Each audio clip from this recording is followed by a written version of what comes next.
Welcome, everybody, to a very special episode of the Deadliest Warrior podcast.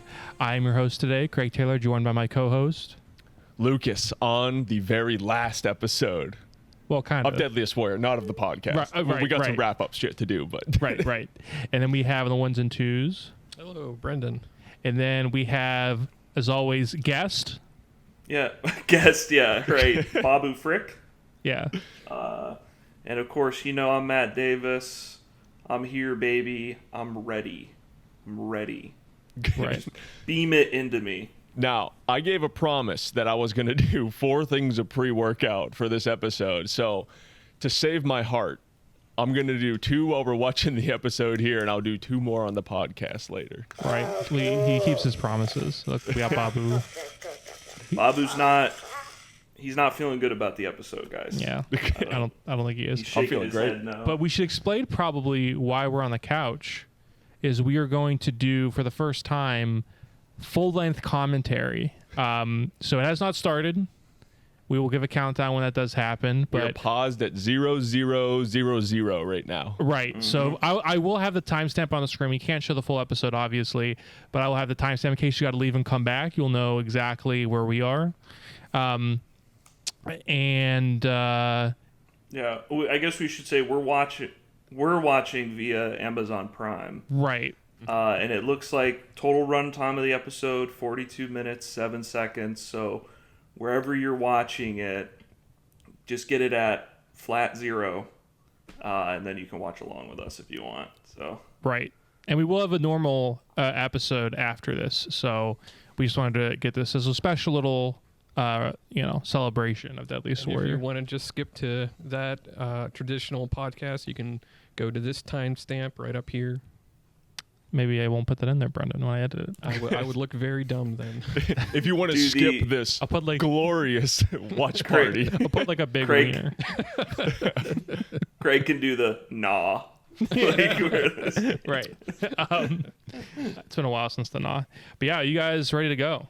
Yeah, I just got to say, I'm ready. shout out to Sugar Sean winning the Bantamweight Championship. Craig, if he doesn't win tonight, cut that out. Nah. If he doesn't, Craig's gonna splice in footage of him getting knocked out. If he doesn't win, congratulations to Aljamain Sterling for retaining the Bantamweight Championship tonight. There we go. Craig, if he doesn't win, cut that out. It took a lot for Lucas to admit that he loves Sugar Sean. I do. Sugar Sean, all the way. All right, ladies and gentlemen, if you're ready, get those fingers ready. Hold them above that enter button. I got the remote right here that controls the master control on the last episode of Deadliest Warrior Season 3.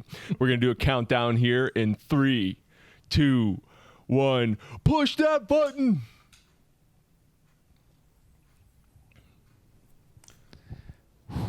Okay. I have not watched this since it came out.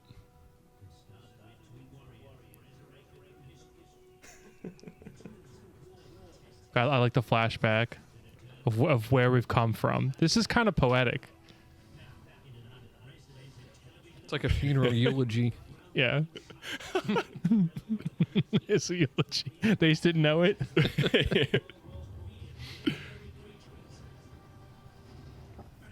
Oh, that's a word that should never be in Deadliest Warrior in a big font.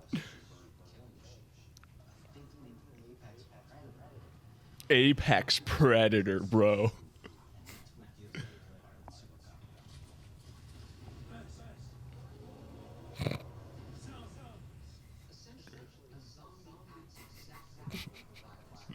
The guy's got an annoying mouth. He does have an annoying mouth. He's like the standout expert on this episode, I think. Man, I think every bald guy looks like your dad. I was just going to say really that's Matt's dad. Every bald white guy, yeah. Left 4 Dead. Left 4 Dead. That. Yeah. Dude, we could probably talk about Left 4 Dead for the rest of the episode. Why don't they use the Shout Left 4 out. Dead zombies Shout then? out. Yeah, I know, but I want the boomer.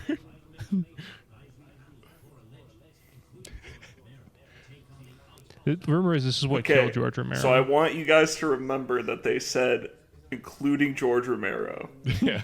like he's going to appear on this episode. I want you to remember they said that. Those zombies are like things you'd see at Scare House. Look at that thing in the back.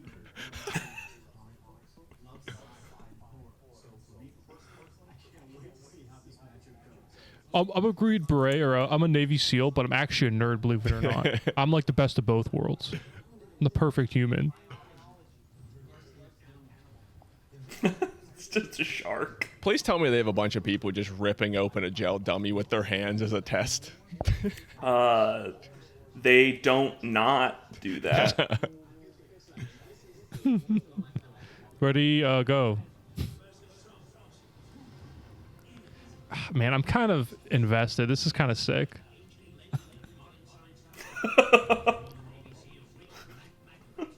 The tests in this episode are so fucking funny, dude. Just so funny. Interesting wait. that I feel like in the past this little intro was all different episodes from season 3, but they filmed a unique one. You know what I mean? Like in this weird like tinted footage. You know what I mean? Am I right in that? Wasn't it always like random episodes in Well, season you 3? can't confuse real and fake science. Oh, sorry. Oh, that's going to be a pause for the. We got to analyze those X factors whenever we actually record the episode. Yes. What's their syphilis stat? Was he This benching is a guy just lifting tires in the back. I didn't even see that. Look at the mannequins for the Warriors. They look so bad. It's so funny. We got to see if we recognize any of these zombies. It's probably going to be difficult, but there's got to be some experts in here. There's gotta be, yeah. I have to check the IMDb credits or something. Yeah.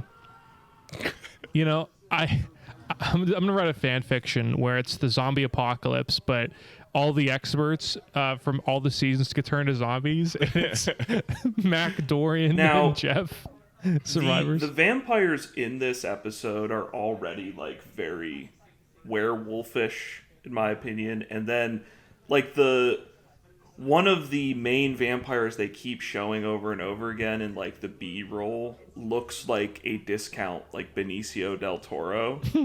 And he was in like a Wolfman movie, and so it just every time I see it I'm like why is this a vampire? I don't know. It's not what they look like.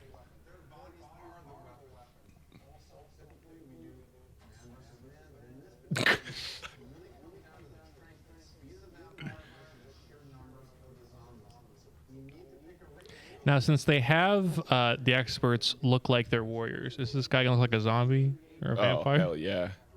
Dude, they should have brought back fucking what's his face as the expert.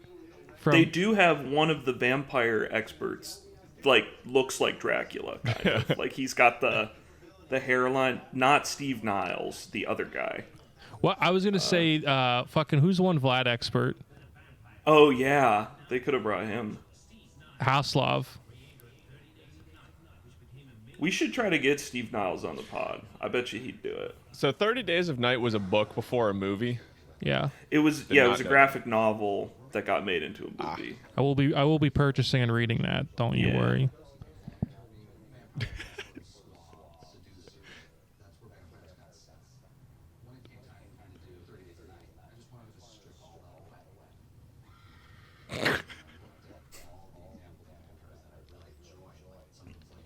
So did he write the movie, or did he write the book, or did he write both?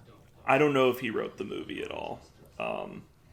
Because he's like, I came up with this. I hope he wrote But the he book at least too. sold the rights for the movie and probably made a shit zillion dollars. So, relatively speaking. Like Oh, this the vampire guy? This guy looks like a vampire. Look at that book. He's got the same hairline as that guy. You know who he reminds me? He reminds me of Lucien LeChance.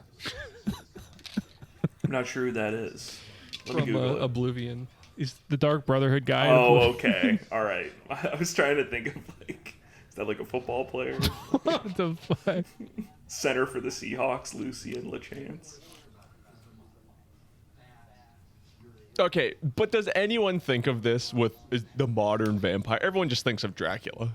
Probably the central question of the episode. Yeah. Like, is this really the definitive vampire? I would definitely say not at all. Yeah, Like, it's like an Avengers villain. obviously it's subjective, but I would say like generally That thing is speaking, awful. people think of like a sexy, seductive vampire that's got 2 teeth, 2 fangs, and like that's it. 6 times an Olympic athlete. I looked up modern vampire, and the first thing that comes up is this Deadliest Warrior, the Deadliest Warrior wiki. That's probably because your search engine's fucked. Yeah. Your algorithm's screwed.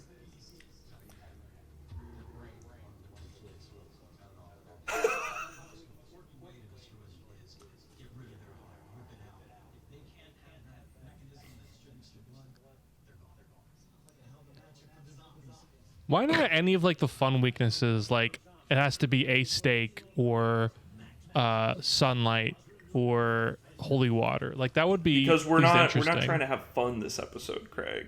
Okay, this is seriously trying to decide who would win. Yeah, Yeah. he kind of looks like Sidney Sidney Crosby. Crosby, I was just thinking that.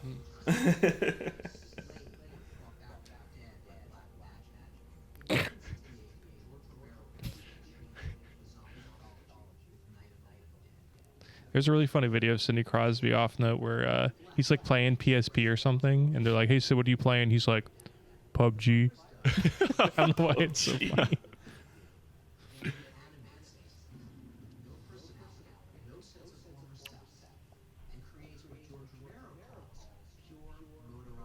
Night of the Living Dead was filmed like 40 minutes away from here, wasn't it?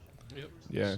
It's, oh yeah, and then Dawn of the Dead was filmed At Monroeville. about Now- 5 minutes from Yeah. here. I might go I on know the scene some for this episode. some like modern iterations of the zombie that came after like this episode have like fast zombies in the like zombies that can run.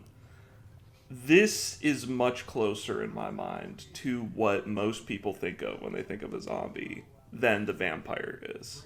yeah, Like the just like horde of like slow kind of moving like yeah. I gotta admit something, and I'm sorry to admit this. Watching this back to back with Gurkha FFL, this is way cooler already. I'm Yeah. way more entertained in these 5 minutes than I was watching the entirety of FFL. It's interesting. I'll give it that.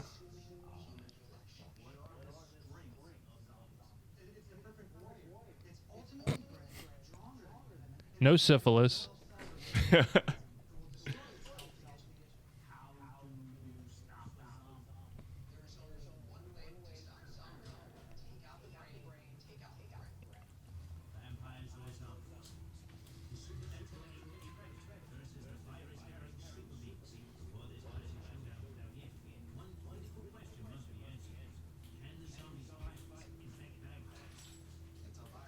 Oh, here we go.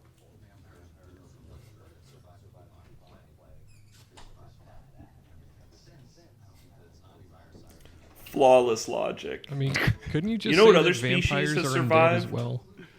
Yeah. You know what other species survived the bubonic plague? Human beings.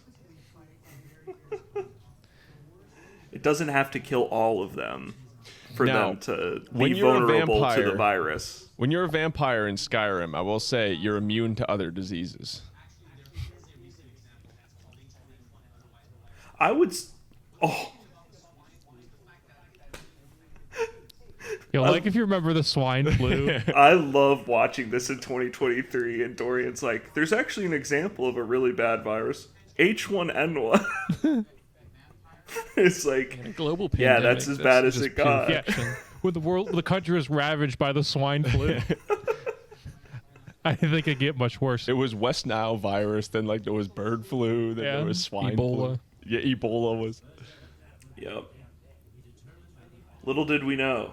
I think one of those environment- Robert Daly, let's go. Yo, hand over your heart. Yeah. Thank you for your I service. see Thank you feeding for your instinct. The One zombies. of the Hive criteria mind. said no sweat. I saw his hive mind behavior, super speed, intelligence. There's gonna be a lot of Feeding pausing instinct in and our stamina. research. The zombie has stamina as like a particular that's Shouldn't it have interesting. unlimited stamina? Yeah, I guess. Not as much as a Gurkha. Unless like his legs rot off, like he's got to crawl.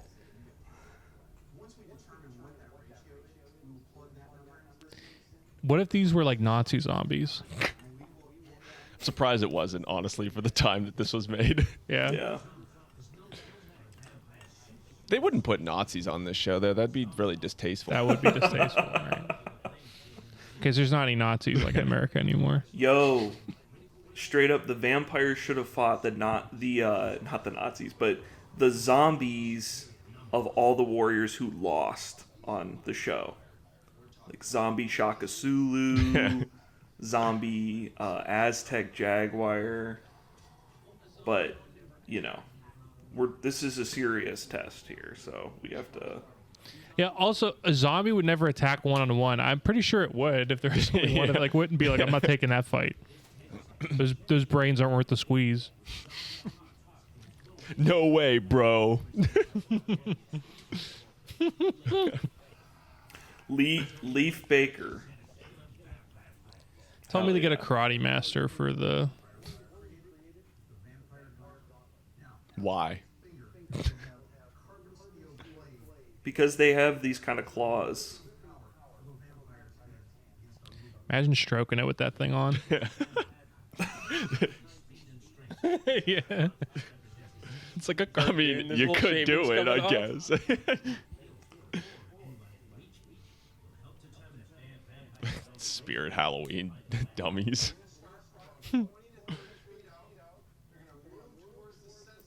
So this test is basically the key to the entire episode because they say at the beginning, like, this is really a battle. This is like a quality versus quantity kind of thing. And this test determines, like, what the ratio is going to be in the sim.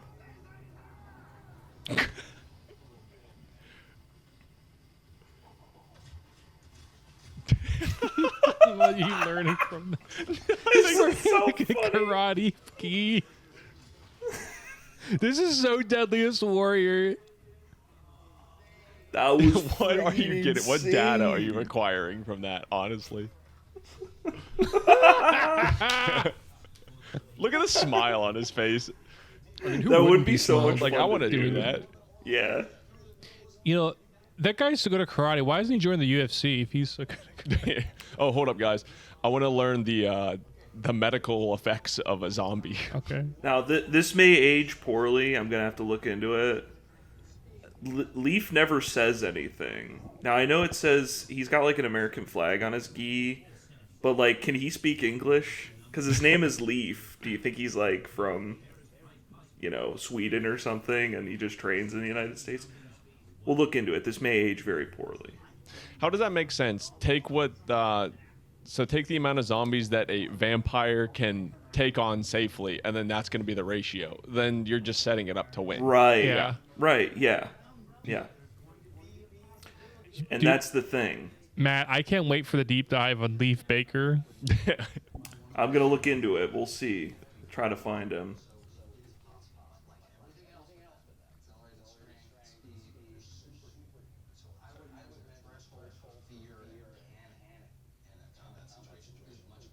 So this is just a big dick measuring contest. Oh, Who can and- make up more stuff? I,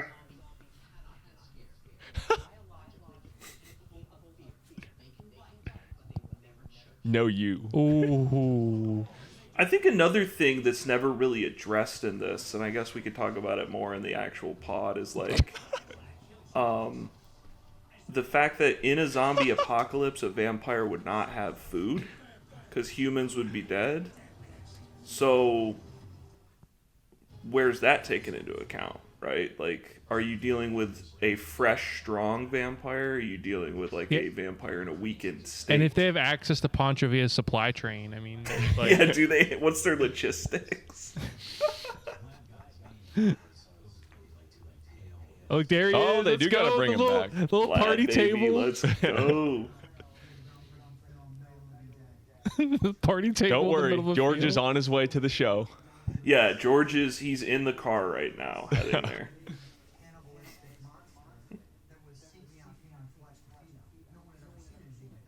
The Zombie Research Society. I wonder what work Do you they think do. he makes money off of that? I can't wait to like dive into what that is.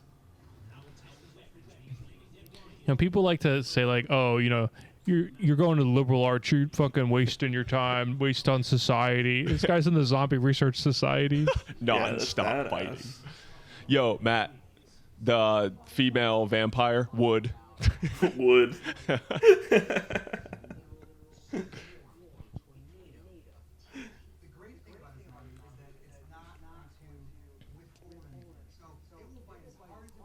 He can't be here the whole episode. He's got to pick up Matt from school after this. Mac looks like he's regretting his career choices. You don't get it. He's a nerd, okay? He thinks this is really cool. You might think he's really tough, and he is, but he's also a nerd. Look at his... Did you see his jacket? Yeah, he's got like that zombie society jacket on or whatever. Oh, God.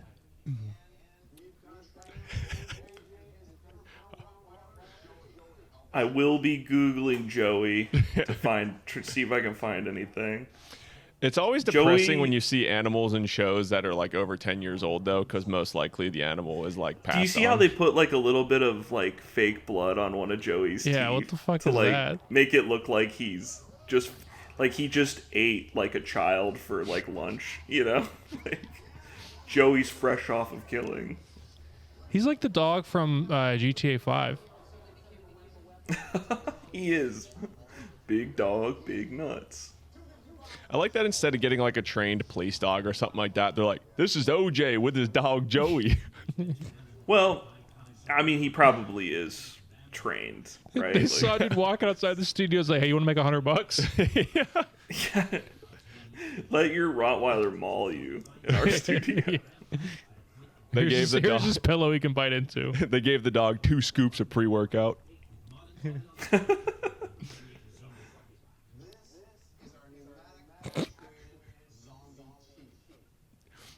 This episode's fucking awesome. Do you think they had a test where they just had a normal person like biting a gel dummy and they're like, this looks too dumb to put on TV?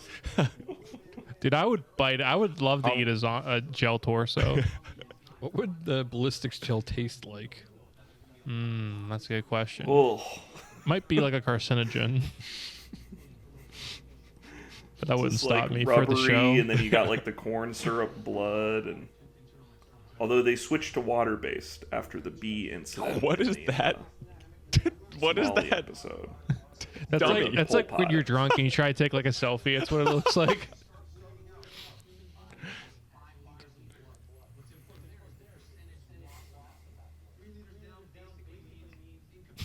I hope they have that blood under like high pressure.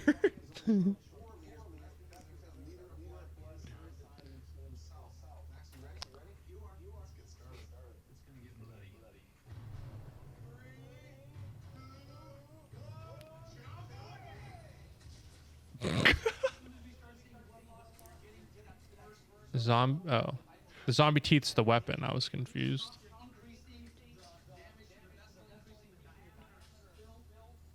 Oh my god, this is fucking. This is really scientific.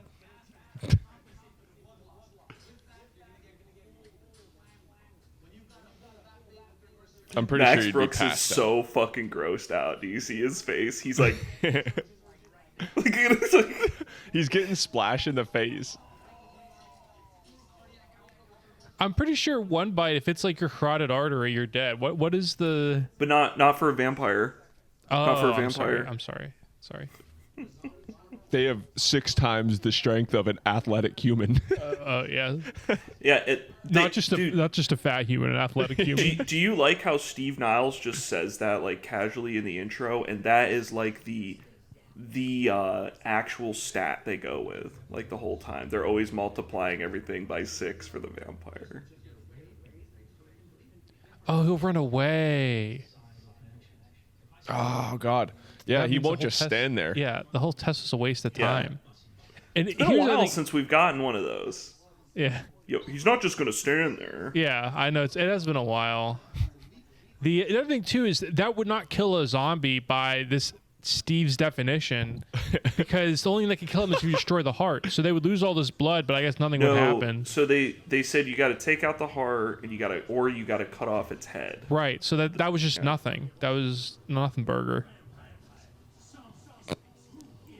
It's almost like a zombie has actual things that you can measure based on like the human body, and a vampire is a completely fictional thing that makes no actual sense. Like, Yeah.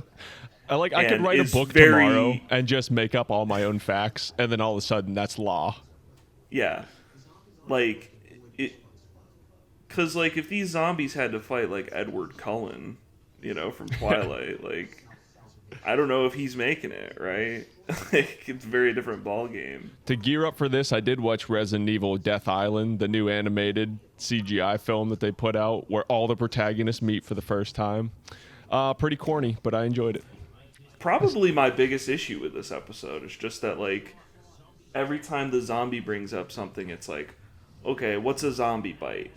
And it's like, well, let's see about it's a human mouth.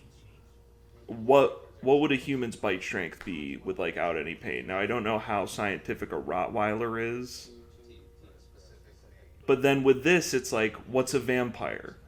Oh, well, they've got it's like a great white mouth, or a great white shark's mouth. Like I like they're too just that the pulling that out zombie of their team's ass. like, oh, we have the zombie bite. That's like, what we're known for. And the vampire team's like, well, like, we can do that too, but like better. Yeah, and then they're just like, it's an alligator. How? It's still a human body. Like, how does this disease you get infected with, vampirism, just make your muscles 6 times stronger? I need an update. The Lucian LeChance guy, I need an update on his hairline. I want to see where it's at in 2023.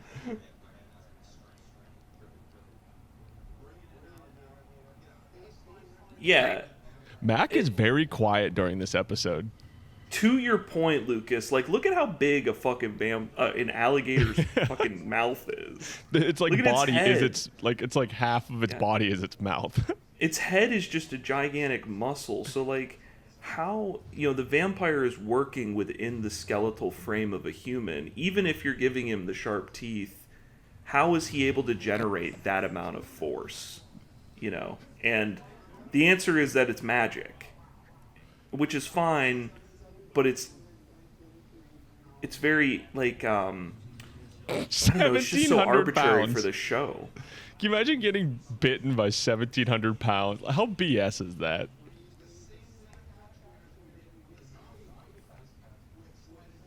Yeah, put 17. That thing's gonna like explode. You're going to put the alligator on like a stick? Like, So the bite has to get to the zombie's brain though in order to kill it, because you can't like bleed out a zombie. Well, you're So thinking too hard I think that's what they're about gonna facts do that here. they said. yeah. Dumbass. But, you won't put your hand in there, in that pneumatic actuator. There's no way they actually put that thing to 1,700 pounds. Like the fake mouth would explode. The second that like clamped down, it would explode. That's close to like a ton. Yeah. It's still not as much force as a Spartan shield. Like, what air compressor do they have that hooked up to that has that thing at 1,700 pounds of pressure? They probably use hydraulics instead of air compression. You can have a lot of force with hydraulics rather than air compressors.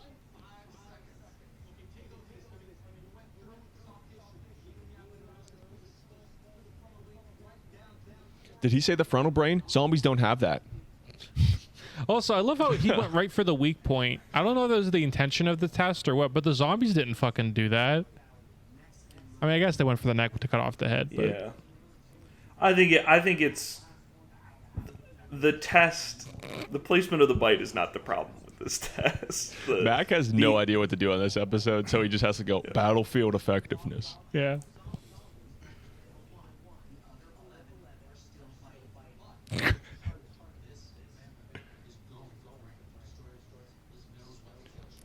Oh, his piss stream just got longer.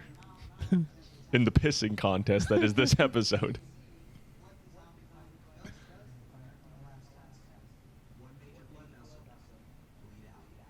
No, he's not. Corey, you have to destroy the heart. Doesn't matter if Yeah, there's blood or so- not. Yes, I'm looking forward to that. Even going on the logic that like a major blood vessel would take the vampire out, we never establish in this if these vampires have like a regeneration capability. So like theoretically, if you get, because like if you're a human being and something bites out your like fucking carotid artery out of your neck, like you're gonna die. Yeah, but if you know can what get I him to a mean? trauma center. Yo, me and who? Hell yeah, vampire lady. Yo, Lens Crafters is calling me. Yeah, take the call. Take the call. Yeah, do it right now. Come on, call. It's probably an automated thing. I think I have an appointment coming up. Pussy. Oh, he wants to see. You won't play the automated message from those crafters. It'll say like my social security number. Yeah, your doctor actually left your prescription for your Dude, that Viagra. that fucking leaf test is so funny. Where he's got like the gauntlets and he's just smacking the shit out of the mannequins coming at him. I never get sick of watching it. Now, Digits of death. What if the vampire is allowed to have like a gun or a sword? You know? Yeah, why not? What if they get a Spartan shield? Like, Yeah. What if? Oh, unstoppable, dude. that's Apex Predator. They should have used Left 4 Dead zombies. I want to see people like sprinting and jumping like hunters. That would be too hard to film. I Yeah. think the part of it they were limited by that. Yeah, it is interesting that while I do like the slow zombie better, for this episode they take the absolute most deadly form of the vampire, but only the weakest version of the zombie. Like they don't take the strongest one that can like sprint, you know? Oh, I've been looking forward to this. Oh, is Jeff and Armand and everyone getting in there? No, Aw. they have a team of strong men. Oh, naturally.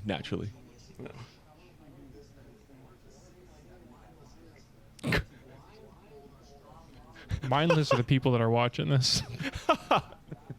Us included. Oh, this is great. I mean, I guess the blindfold kind of does help because then it would just look even stupider. Just.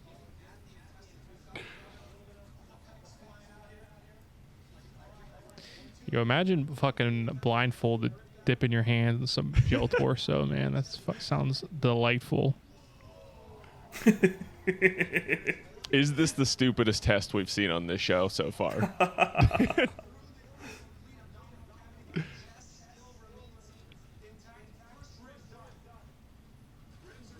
Yes, Armand, give the medical analysis of what's going on here, please. Oh, he's still alive? He's still alive? Ribs? He's He's compromised. He's compromised. compromised. He's down but not out. It's like the beginning of Tropic Thunder when that guy gets his like guts blown out. He's like, I can put it back in. Yeah. So this also begs the question, like, okay, they went till you get the heart out, because that's when the vampire's dead. But if the vampire is held down and ripped open like this, like, is there a chance that it's getting out of that? Like, is it going to be able to fight off the group at this point and, like, heal itself?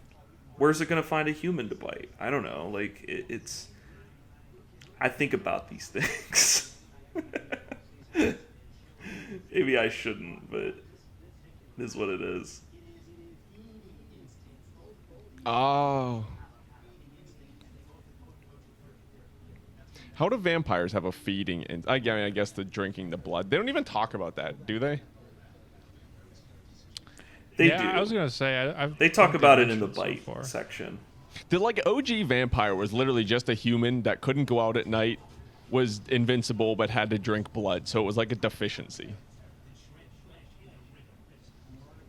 Well, you know, it's just And The you know, whole to be thing is fair, in- like they should be simming this during the daytime at night. Although don't they say these are zombies that the daylight doesn't affect them like the other one. So Oh, naturally.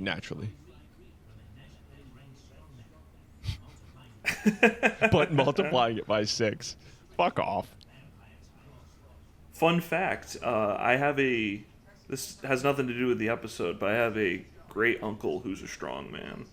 yeah. He like can pull a bulldozer with like his teeth. Pretty funny. Did you related to Bones Tomahawk Davis?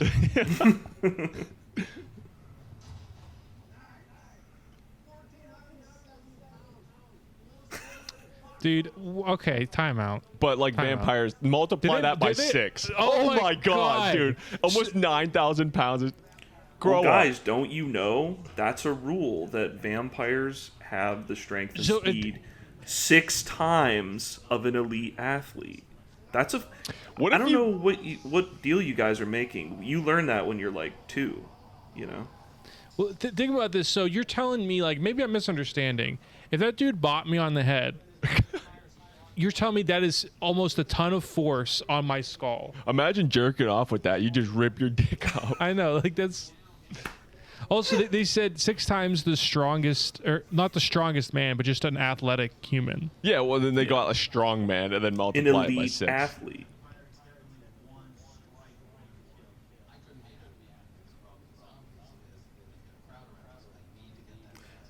The biggest problem with the zombies is you can't just make shit up about them. Yeah. Well, they You keep know? presenting, the zombie team keeps presenting problems, and then the vampire team just makes up something to make Yeah. it. Then they do a test like, oh, you know, he's going to need to be fast. Well, we have super speed also. The vampire team has that major, like, kid on the playground syndrome who just keeps making up rules and doesn't Yeah. want to lose. Like, oh, yeah, well, I know that they can be afraid, but, like, their threshold for fear is, like, way bigger, you know? Strength and speed 6 times an elite athlete. Oh, you can bite like a Rottweiler? I can bite like an alligator.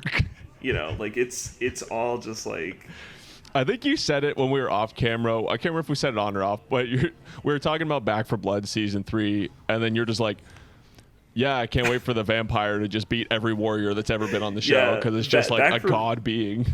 You guys were wondering about Back for Blood season 3 because 2 hasn't come out yet, but as of recording this, and I was like, well, season 3 we can just do like in 5 minutes. You Yeah. know? Like, doesn't the vampire kind of? Boo.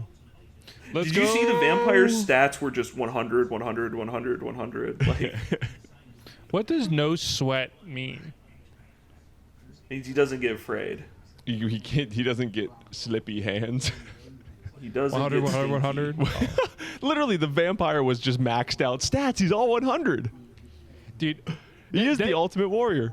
What's that's the point? literally me whenever I would take in Madden like 08. I would You just- I would max out every player's single, like all their stats, and play like the German, like the Berlin Titans. And Here, just, guys, like, guys, max out the X scoreboard. Your Factors. player's like X-Factors. 7'10". X Factors.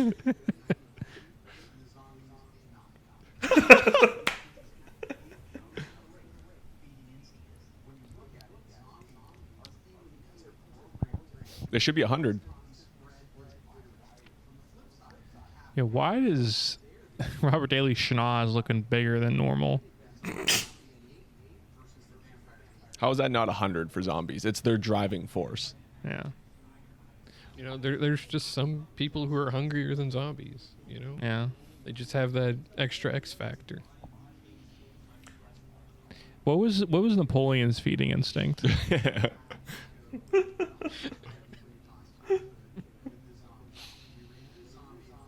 Ooh, What if a Gurkha became a zombie? Would it be like 6 ooh, times? a zombie. No, Gurkha. but see, you're thinking of endurance. The Gurkha's got physicality, Oh, yeah. Sorry, my Sorry. bad. right? Fucking Remember? idiot. Like, We've made up as many things as possible. It's already time for the sim. Yeah, it goes quick. We've let the vampire team make up everything they wanted to make up to guarantee a win. They have generalship. Vampires have 100 generalship. Why?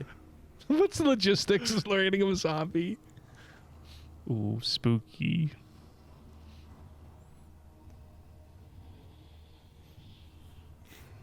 Would. Dude. She better not die. You kidding me? That's a certain type of guy. That's the only girl they're into. Like, Plus, it's Spike TV, so they're not going to have the woman zombie or woman vampire win. So she's going to die, which is unfortunate. yeah, I thought the discount Benicio del Toro would be the like main vamp because he's the one we see the most. But I mean, he gets a lot of screen time, but he's not like the ultimate champ. I don't think. Like, when anyone thinks of a vampire, do they think of, like, claws as the main attack? No. That's like No. a werewolf. They made a werewolf. Yeah, vampires. Ooh. 30 That's kinda Days sick. of Night is the exception, is the thing. Like, I've never watched any other vampire thing where they're doing this. Like, they walk up and cleave you in the head with their claws, and you just, like, your head explodes. I can't wait to be the grand sim master on this one and be like, he spins around, he hits another one. Oh my god, he hits another one. He's going ham. Oh, no comment. Here we go. keep We it got clean. the undead baddie. Yo, if you look like that, I know you're not watching this podcast. Yeah, he could still get a trauma center. That one kind of looked like Bruce Campbell. Yeah, they've got like discount Bruce Campbell sort of as Bryce Campbell. Yo, in this world, you're either a zombie or a vampire. You know what I mean? And I'm one of the zombies.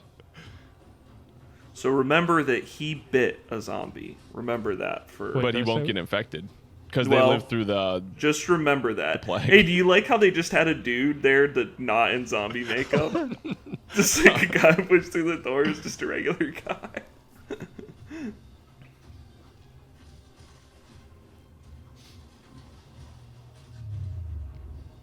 The bass just reverberated Lucas's whole house. Zack Snyder's Oh, Deadliest no. Warrior. I know. No,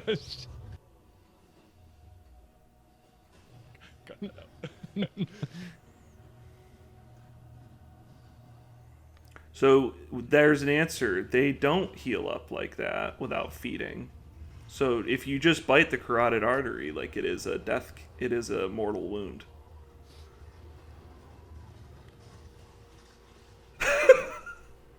Like how he just sort of like caressed. Yeah. his face. Oh no, the sun's the sun's coming up, so he's like, I can't run It would have been away. really funny if there was like one zombie left and the sun comes up and then the vampire just like turns to ash. Yeah. Well, that's what's amazing is they test in every environment. How the fuck is it fair to the zombie that presumably they only test at nighttime? Oh no, did anyone see They bring the that Perfect up in the Warrior aftermath. winning? Anyone Greg, predict they do that? bring that up in the aftermath. So, guy, do you think it's really close? What? That's so close. That's the closest one we've had yet. Here, it was a lot closer than he thought it would be. When we do our sign off, we gotta go stay deadly. That's honestly way closer than I remember it being. I thought it was a blowout. But what's with the screen where it shows 100% everything? That doesn't equal 100%, does it? What?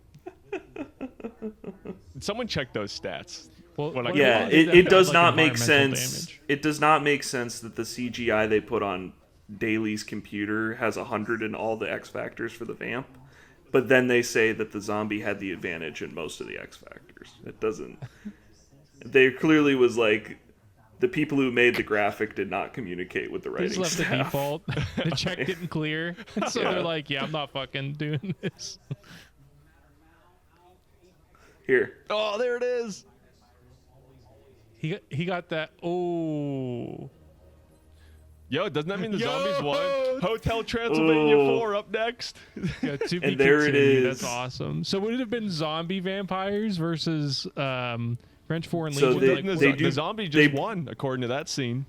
Again, you guys will see if you watch the Aftermath, which I highly recommend. They talk about all the stuff you guys mentioned. Like, they bring up what would the vampire zombie be like, and that other thing Lucas mentioned or whatever. Yeah, obviously we can save most of our points for the podcast that's about to happen. But what did you guys think? It was just as ridiculous, and I couldn't believe, I did not remember it being that close. I thought it was like a straight blowout by the vampires. Absolute, like, fun, but just big pissing contest episode. I can't wait to dig into this one. Yeah, like a zombie. Yeah. I feel like a zombie. I lost my frontal cortex watching this a little bit. Yeah. Yeah, I will say season 3, much like a dead vampire, has no heart. This episode did. Here, What a wild way to end a TV show, though. I mean, we started with technically the first real episode of the Spartan vs. Ninja, and then how do you end up here? Also, did you guys like that the last shot of anything Deadliest Warrior is a still that says "to be continued"? Well, they knew we were going to take it over eventually. Yeah, they were talking about Yes. us. We were prophesized. Yeah, they're referencing us taking it over, in a couple years here or whatever. Yeah. Babu, what did you think of the episode, bud? Hello, hi, Babu. Thank you. Let him introduce himself. All right. Yeah, I didn't tell you to plug your socials, bro. Freaking ridiculous. Well, I mean, Clout chasing Babu over here. yeah. Love that little guy. Hope everyone enjoyed watching along with us. Can't wait to see you on the next stop. Yeah. Wherever that Yeah. may be. But we we got to record still the actual episode, do our research. We didn't even say this was our first time watching it. Yes, this was we saved ourselves, except Matt. Yeah, Matt watched it. until we could watch this. This was probably the first time, at least for me, that I've watched it since this premiered in like 2011. Yeah. I had like a very vague. I mean, this episode was so memorable. I definitely had like remembered some parts from it, but yeah, that was pretty much a fresh watch for me. Yeah, I hadn't seen it in a number of years until I watched it. I watched it a few days ago, just because I was like, let me see what is happening in this episode. Like, what have I made up as headcanon in my mind, and like what actually happened? And I had a lot of opinions change. I guess I can talk about that on the pod, but it was interesting. Very it's entertaining, I'll give it that. Right. I'm ready to write my notes. Yeah. Yep. All right, well, I guess let's wrap this commentary track up. Yeah, let's kick it over to us on a different set. On a different day. But yeah, should we? Well, we don't need to sign off right now because the episode's still going. So Yeah, maybe well, we'll don't say, sign off. hey, we'll see you in 5 seconds on the pod.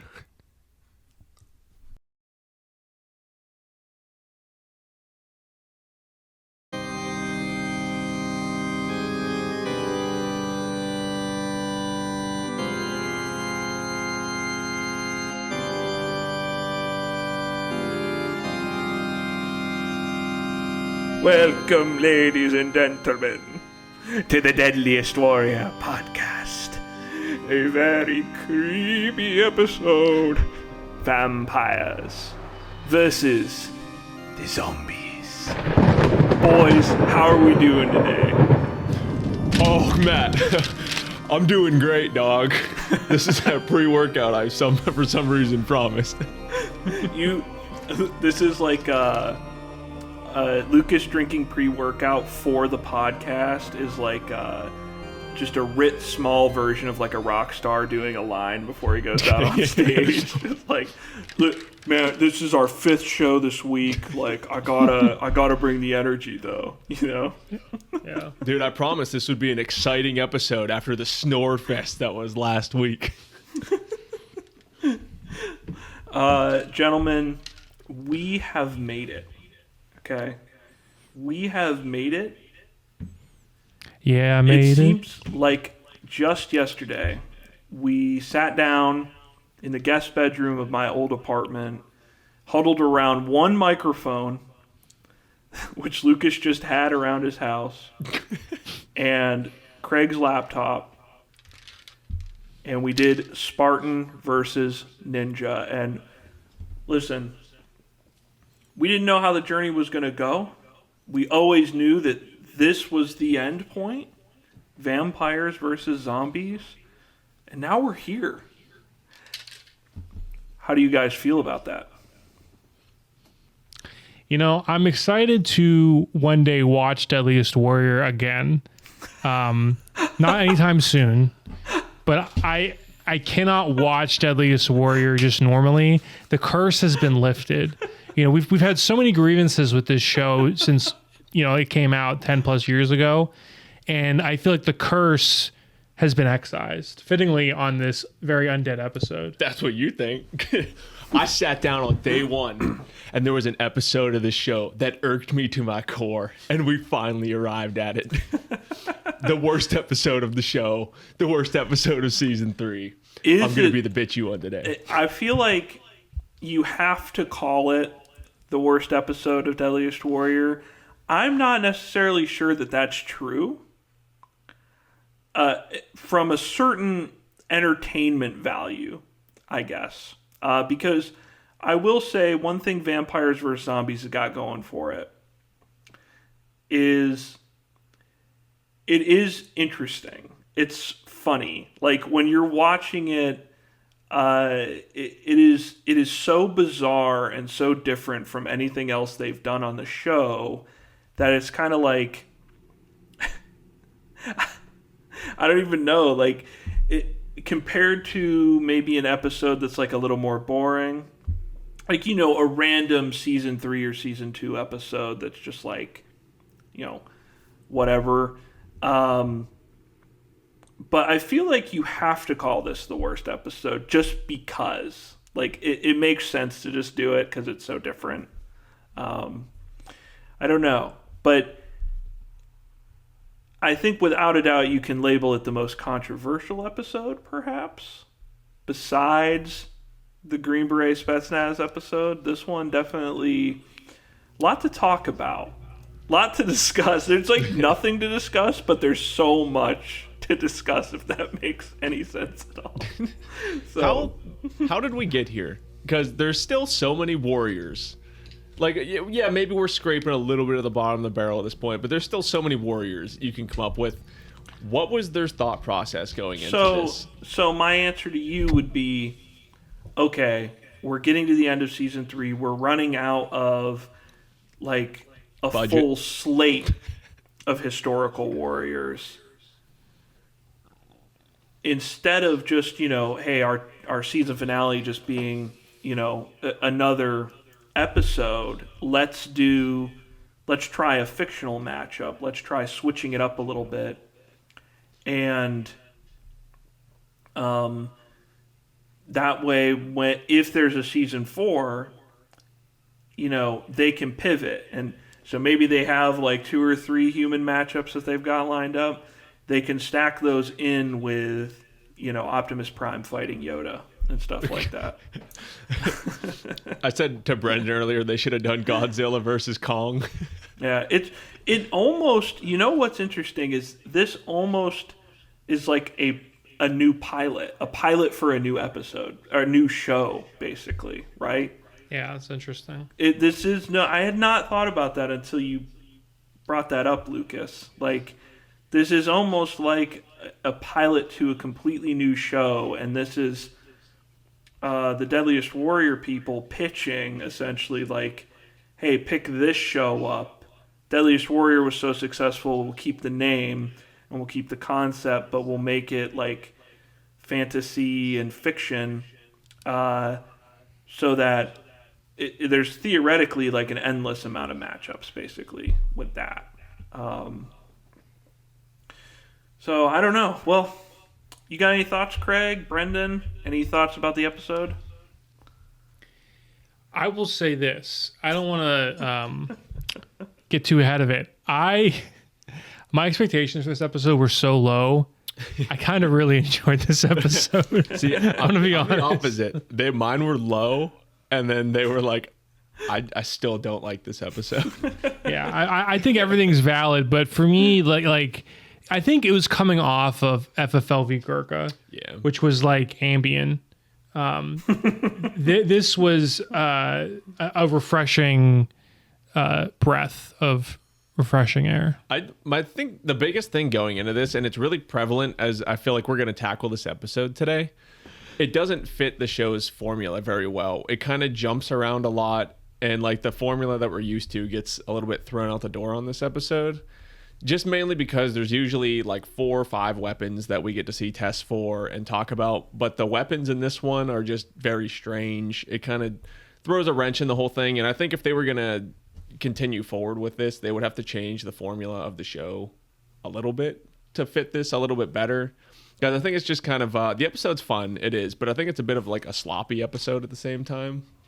Yeah, I mean, although to be fair to the show, there were no expectations for something like this. Like, so, and that's why I think the pilot hypothesis is interesting, because things are going to be a little bit messy. You know, I could see, similar to how there's some things that are a little bit off about Spartan versus Ninja, there's some things that maybe could be cleaned up in a Deadliest Warrior season 4.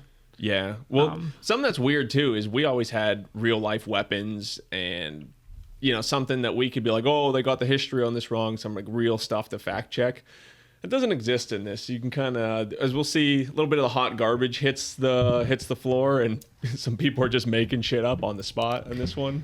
Yeah, yeah. But I think too, and maybe this is something we can say for final thoughts, but the problem with it being a pilot is so much of what Deadliest Warrior special is it hit that niche of history buffs, which are watching this podcast, you know, and a fantasy version of that wouldn't, you know, there's probably some overlap, I'm sure, between fantasy fans and history buffs, but that's what made Deadliest Warrior unique, and you're replicating weapons and all this fun stuff. So, and they finally admit the show is fake. Yeah. Right, exactly. Yeah, let's just get into it, because I'm sure we all have plenty to say. Like you said, Lucas, is a different episode, very different. My research was totally different for this one. Gosh, I watched this episode like 4 times, and I mean, I kind of hated it the first time I watched it, but I think that was because we were coming right off of Gurkha FFL. The second and third time I watched it, I actually enjoyed it, and then this last time I watched it, I just let it play today. Like, I just wanted to absorb it subconsciously, like a baby listening to Mozart in the crib. I just let Steve Niles tell me about the disarticulated jaw. So let's hop into this bad boy. Dude, this bad boy? You mean an unprecedented TV event? So we have vampires, the blood-draining demons who kill to live and live to kill, versus the zombies, plague-infected ghouls with an insatiable hunger for human flesh. Which, you realize you could say that intro, they live to kill and kill to live, about both warriors. Yeah. I'm just going to start off with my notes here and say that when this episode came out, so I like everybody else, saw all the zombie stuff that came out in the wave of the early 2000s, and we'll get into more of that in like Matt's movie corner, because the reason these two I think are matched up, and they're not traditionally enemies in stories. Oh, I have some notes on that as well for later, but I think they're matched up because vampires and zombies were both really, really hot commodities in like the 2000s and early 2010s. You have so many things like True Blood and Twilight and the Underworld movies. 30 Days a Night gets mentioned, but it's kind of funny because that pales in comparison to like a lot of the vampire stuff that was coming out at the time. And then first and foremost, you got to mention for zombies was The Walking Dead was sort of at its heyday when this episode came out. And that show was everywhere. I remember watching it like with my parents. And so I went into this first watch. I was rooting for the vampires because I was much more of a vampire fan than the zombies. But in my rewatch here, I found myself throughout this episode like rooting more and more for the zombies. So to my fang heads out there, I had to take my fangs out because I could not talk with them. But He's rejected his darkness. yeah, I mean, I retracted them, right, so that I could stay hidden. But to my fang heads out there, you know, I'm giving the vamp the benefit of the doubt, okay? I like vampires a lot better than zombies, but the zombies won me over in this episode, man. And, you know, we'll talk about that. We'll discuss it here. See, I'm zombies since day one, brother. And that's probably why this episode irked me so much, because from day one, I was like, Team Zombie.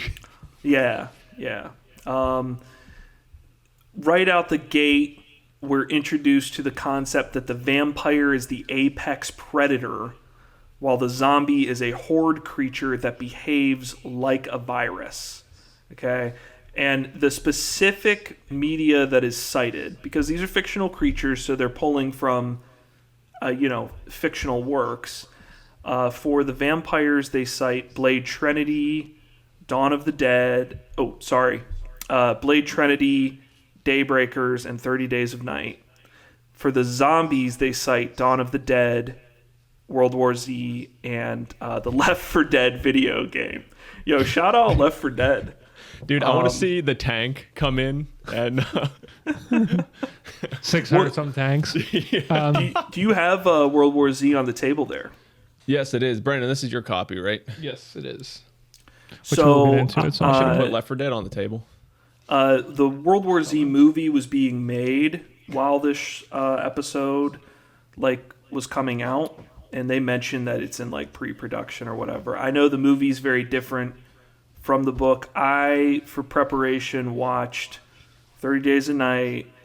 I watched World War Z, and I've seen a million vampire and zombie movies that I'll mention. But you guys, Brendan, you read World War Z, you reread it for this, and Craig, you read 30 Days of Night. I guess right at the top, I'd like to maybe get into that before we move into the episode a little bit more. What were some of your thoughts, Craig, on 30 Days of Night comic? Yeah, so I got it right here. This is 30 Days of Night.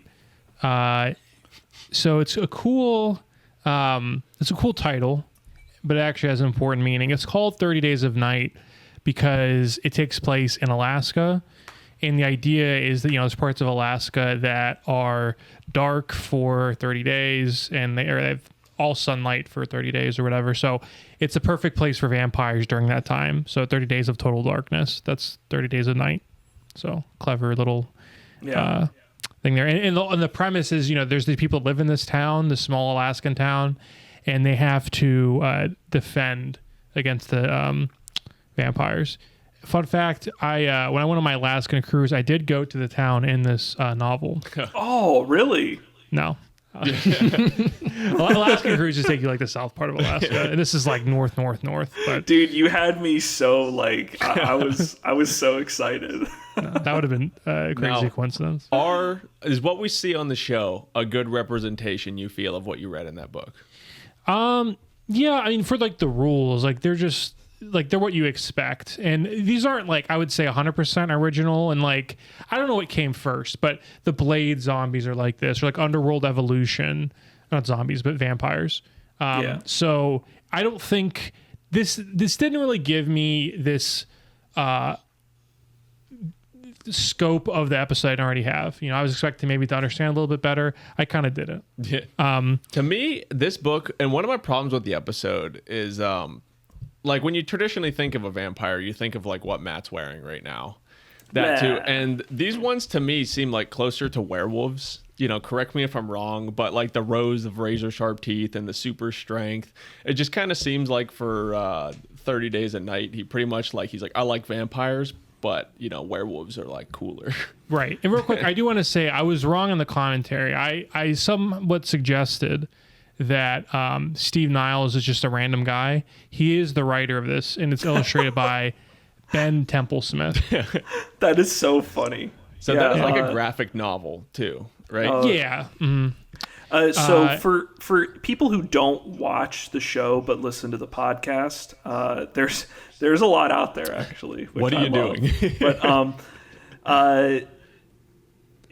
I mean, it's just so entertaining to hear about this show, I guess, even if you never used to watch it. But because it is so bizarre. The reason I want to touch on 30 Days a Night and World War Z at the top of the show, before we even get into anything in the episode, is because the zombies in this show are based on, like, they bring up George Romero a lot, but they're based on the World War Z zombies, I think. And aren't they fast in World War Z? No, they're not. And Won't we see George Romero on the show at some point? We'll get to that. But Max Brooks, the guy who wrote World War Z, is one of the zombie experts. Okay? And for Team Vampire, Steve Niles, the guy who wrote 30 Days of Night, both the comic and the screenplay, all right, he is an expert for the vampires. And these are explicitly the 30 Days of Night vampires. They reference other works, but it's like Lucas was saying, this is not the traditional vampire with two fangs. This is a apex predator creature, as I said, like at the top.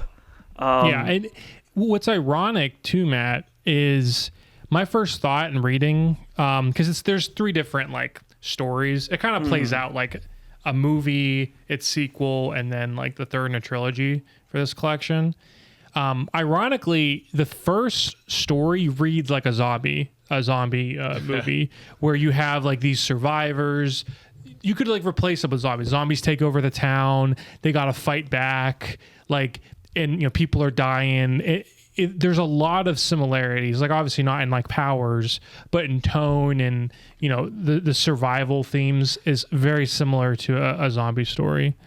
Interesting. Yeah. And I guess some other real quick things just to finish out what I thought about it in case you want to check it out. The art style I have a little bit mixed feelings with. It's definitely interesting. If you flip through it, the art reminded me of Bill Sienkiewicz. Is that Polish correspondent, Brendan? His name is difficult to pronounce, but he's a famous comic artist. I'll put some of his stuff in the video, obviously. Very similar to him, where it's like this impressionist nightmare style. And it was a little bit like too dark, not like thematically, but like visually, where sometimes you can't tell like what's going on. And I don't think that really fit for this type of story. To me, it was more like action horror than like nightmare horror. So I don't think the art was the best fit for a story like this. Yeah. But I could definitely see how it would turn into a movie. Sometimes you read comics and it's like, oh, did they just like the comic? The comic was popular, so they turned into a movie. I could see the movie in these three stories. I don't know entirely if this started as a screenplay and then became a comic in order to get the screenplay made. But Steve Niles is first and foremost a screenwriter. So it makes sense that his comic would read like a screenplay. Brendan, the zombies, we got Max Brooks on here. The zombies are described as like a virus incarnate, basically. They travel in hordes and their job is to spread and to feed. Is that accurate to the World War Z zombies presented in the book? Yes, they pretty much, the transmission of the virus is primarily through like blood to blood contact. And there's like a bit of wiggle room between like how long it takes for you to actually become a zombie. Like I think it depends upon like the person. It could be like from a few hours to a few days. So yeah, it's pretty much typical zombie stuff. They're not the running zombies. They actually even there's a scene. So how the book is set up is that there's a bunch of different short stories from the perspective of different characters, and it goes through this chronology of how this pandemic happened. And there's this one character who thinks he sees zombies running, and he's like, oh no, if they can run then they can think. But no, those were survivors running from the zombies. So these ones are slow, shambling, just Romero-esque zombies. Yeah. So in the World War Z movie, I'll touch on more in Matt's movie corner, but notoriously not similar to the book. It's a different story, and the zombies in the movie they run. Yeah, They're not the I saw the movie way back when, and they only share the same name. Everything else about these two pieces of media are completely different. Yeah. I will say, real quick on the topic of Romero zombies, this is the episode I decided to go off. We've had guests that read books, pretty much Brendan exclusively, on the episode. But for this one, I really wanted to go above and beyond. So I researched the enemy. You know why? I went to the movie set where they filmed Dawn of the Dead, Monroeville Mall. I traveled there just to get data on the enemy. I drove 3 minutes to the Monroeville Mall, and it was incredible. They used to do a zombie walk out at that mall, and like thousands of people would show up for it, and you'd wear like ripped up clothes and dress up like a zombie. And the entire thing was everyone just walked around the mall in like a big circle acting like zombies, and then you went home. I went one year, I was like, yeah, this is pretty funny. And some guy brought a unicycle, and he went down like one of the hills in the parking lot and ate the most shit I've ever seen a human being eat. And that's my fondest memory of being a zombie. That is awesome. Yeah, I mean, I guess maybe real quick, the Pittsburgh connection. Obviously, George Romero, is he from Pittsburgh? I'm not here. Quick Google search. I mean, there's a lot of overlap. I would assume that he is. Especially Western Pennsylvania. There's parts. Land of the Dead is like a huge part of that. Is it's from the Bronx. Yeah, he was born in the Bronx. Well, Tom Savini, I know who does the makeup effects. He's from Pittsburgh. Romero attended Carnegie Mellon U in Pittsburgh. Okay. So that's probably the connection right there. There we go. But we claim him. We claim George Romero. And yeah, like Land of the Dead, there's a lot of Pittsburgh scenes in there. And where was the cemetery from Night of the Living Dead? That's Allegheny Cemetery. Yeah. It's like right off of Butler Street. Oh. You can still see some of, they have, there's a museum you can go to where they have some of the original set pieces and stuff. And you can still see like the radio and stuff they listen to the broadcast on. And they like play the original broadcast that was played in the movie on the radio still. Yeah. I visited it like a long time ago now, but it's still there. Fun fact for fans of the show, Allegheny Cemetery, you can find my headstone there from when I was turned as a vampire and had to fake my own death. Yeah, and I will say, I don't want to step on the toes of Matt's movie corner, but what I think is kind of interesting, you can, I'm 99% sure, find Night of the Living Dead on YouTube. Yeah, I think it's pretty much, I mean, it's so old now, it's probably like... Well, what it was interesting, I think, and this is part of why it's so influential, on the title screen for Night of the Living Dead, when it comes up, there's no registered trademark there, and it was like an accident. But because they didn't put that in the print, it became like immediately public domain. And yeah, and so you can like legally watch it probably on like YouTube and stuff. At least that's what I heard. Same with Joe Dirt. It's like a fun, yeah. It's a fun little. I mean, if you're into horror movies, you probably already know that. But I think that's interesting. Very interesting. Yeah.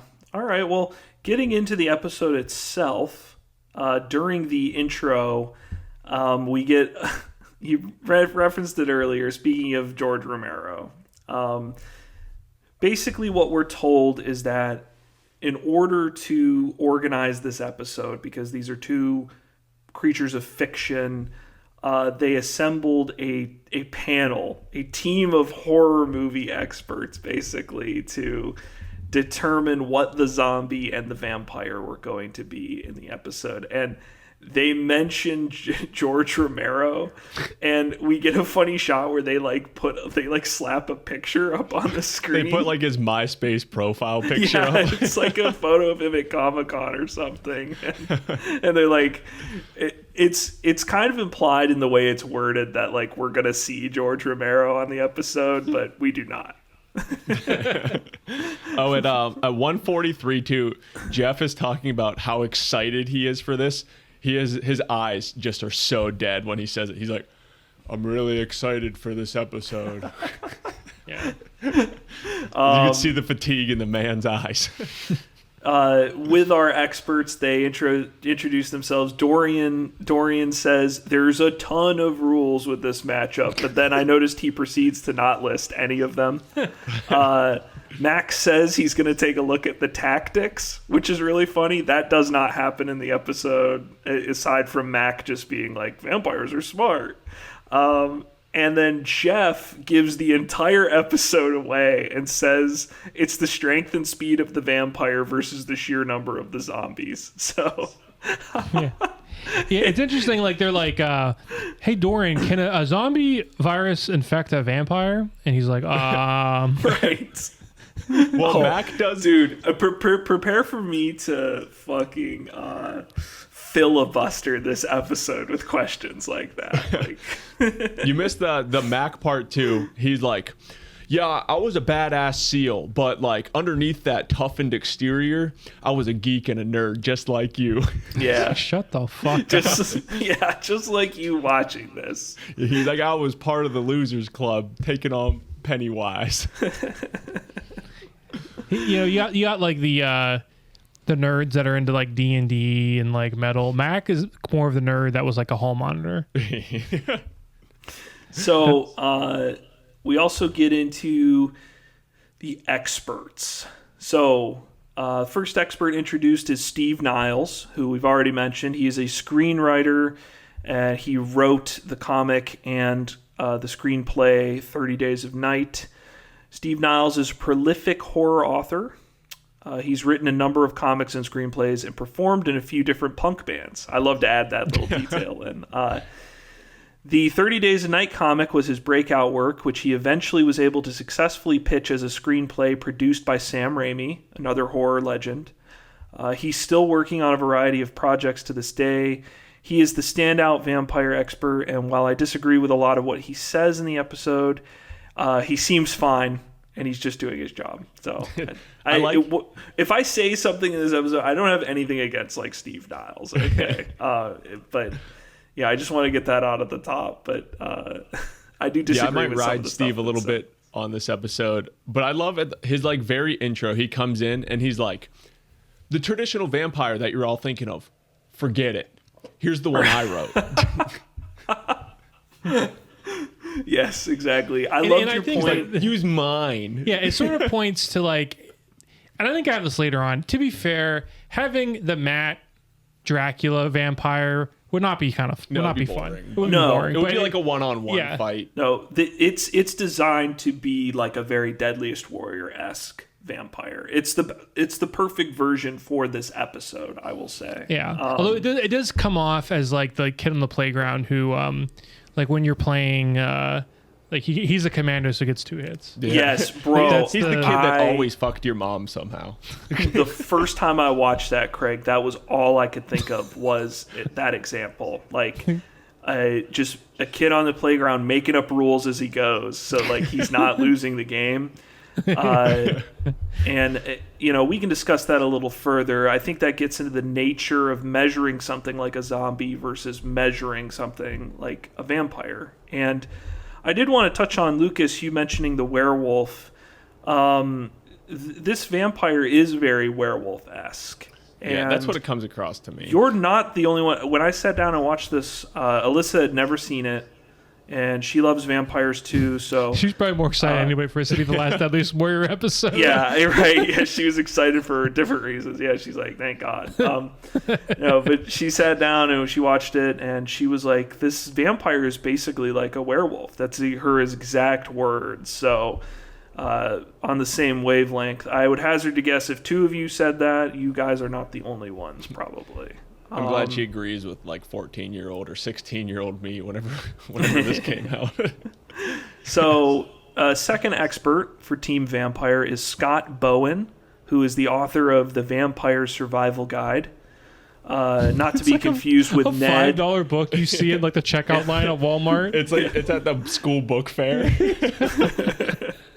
Not to be confused with Ned, author of Ned's Declassified School Survival Guide.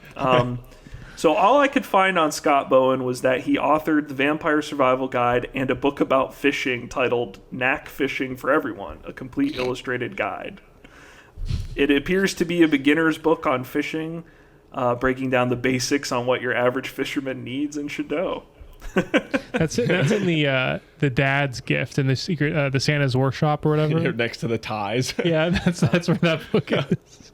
And you touched on this with Steve Niles' intro, Lucas, but after the two experts are introduced, this is when it's fully given to us what this vampire is. And it's referred to time and again in the episode as the modern vampire. Which, That and take a shot every time they say apex predator. yeah, apex predator, the modern vampire, which it is not. Dude, it is a garlic version of the cross, modern throw vampire. it out. We're going to go over what was popular when this episode came out. But the modern vampire. It's not a seducer, but an apex predator. It's established that it has a full mouth of razor-sharp teeth, and, pay attention to this, 6 times stronger and faster than an elite athlete. Okay? I don't know where that figure came from. We are not given any basis. Not 5, 6. Yes. Is that in the book? Do they say that at all in the book? I don't think. No. But No, one they other don't. question. Because the book is from, if the book's like the movie, it's from the perspective of the humans, so they don't really know Yeah. what these things are. But yeah, it's that number 6 times the strength and speed. It's 6 times the strength and speed of an elite athlete. So like, not just like you or me. We're talking like Usain Bolt. Okay, the vampire is 6 times faster than him. And it comes off as such an arbitrary number. Like, where did that come from? When But he so says much- it too, you could still see the shit on it from him pulling it out of his ass on the spot.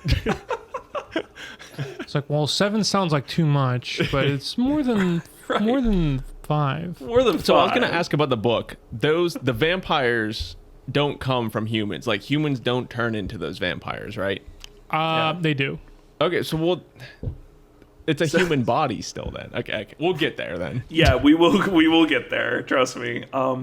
It also is established that these vampires can only be killed by beheading or removing their heart. But then it's sort of given to us later in the episode that when they bleed out, they are weakened. Like, so they can bleed out. It's a little confusing. Then Every pint of blood is a possibly athlete. my favorite fleeting second of the episode. Steve Niles establishes that the vampire cannot be infected by the zombie virus because vampires have survived all other diseases throughout history, specifically citing the bubonic plague as an example. Brendan, can you look up if a vampire would survive COVID?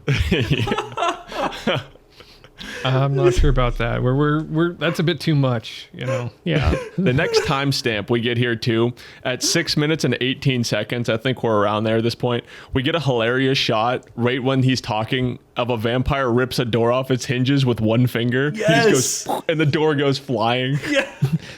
He takes a finger, the door goes flying. Absurd.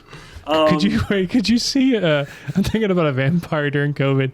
He goes to the checkout line. He doesn't have his mask, but he's like, "Hello." Yeah. You mean he unhinges his jaw and goes, "Yeah."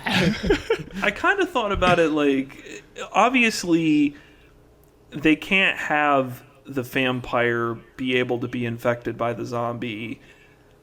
But it is an incredibly important question because if the vampire cannot bite the zombie without dying himself, that takes out 50% of the vampire's weapons in this episode. It is an important question, and the argument doesn't really make sense because viruses don't tend to wipe out entire species. Another species that survived the bubonic plague you might have heard of is humanity. And it killed a lot of us at the time, but we did make it. Sir Matthew Davis, son of the Anglo-Saxon tribe, wherever he resided in Europe, He's like a Cro-Magnon. yeah, he saw his friend get the bubonic plague, and he was like, stay away from me, dog. So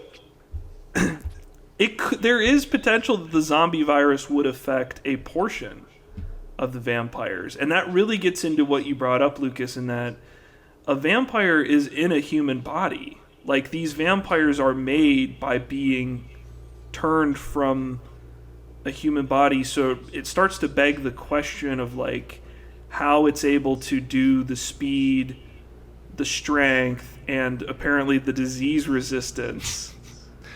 Or do they grow new muscle cells? Like when you get infected, like your muscles grow 6 times the amount. I mean, what's interesting too, and there's no way the sim would account for this, is there all of a sudden like almost invulnerability becomes a weakness. Because what they say, you have to destroy the heart to kill a vampire. Mm-hmm. Yeah, you can have your entire chest ripped open. As long as the heart's there, you're good. Yeah, so that brings up a problem where unless every vampire is suicide bombing these zombies, any wound up until just complete decimation, you turn into a zombie. Whether it's one bite or like, any amount of contact with these, you're probably going to get at least a little bit of a scratch or a bite. And you're all of a sudden you have a super zombie. So like that's a huge problem. Yeah. That's how the I agree. tanks were made. I know it's like glossed over. What's that, guys? It's how the tanks were made in Left 4 Dead. It was originally a vampire. Fun fact, back in the day, Xenu Squad would get on 360 and we would play Left 4 Dead online. And one of our favorite strategies, you guys remember this, one of our favorite strategies was on the hospital mission to get the survivors pinned into the elevator with the tank. And it was such a hack. They could not get out. And then from there, it was just a matter of time before, the other people would just come in and you would just get them all trapped right in that tiny little room of the elevator. And it's just so much fun. Anyway, dude, how cool was that? What a good game that was. That was fun. When you got you are becoming the tank and that dun, dun, dun, dun, music starts playing. Like, you felt like Thanos. You're like, get fucking ready, dude. Yeah. Well, I won't belabor the infection too much. It does get brought up at the end of the episode again. But I think it's interesting to think about because it is kind of a crucial question regarding the vampire. Like, if the vampire gets bit one time, it would get turned. Or is it partial immunity? Like, are these vampires, have they survived this long because they can't get infected by the zombie virus? Have these vampires always been like this also? Because they call it the modern vampire. Did this vampire like evolve from like the sexy, suave early vampires then? Are they directly linked? Modern vampire is like a cultural term for our world. Yeah. In their universe, the vampires have been the same forever. But in our world, like, this is not Bram Stoker's Bram Stoker. That's a porn parody. Is that like a sex toy, but it has like the Dracula teeth on it? Bram Stoker's Fapula.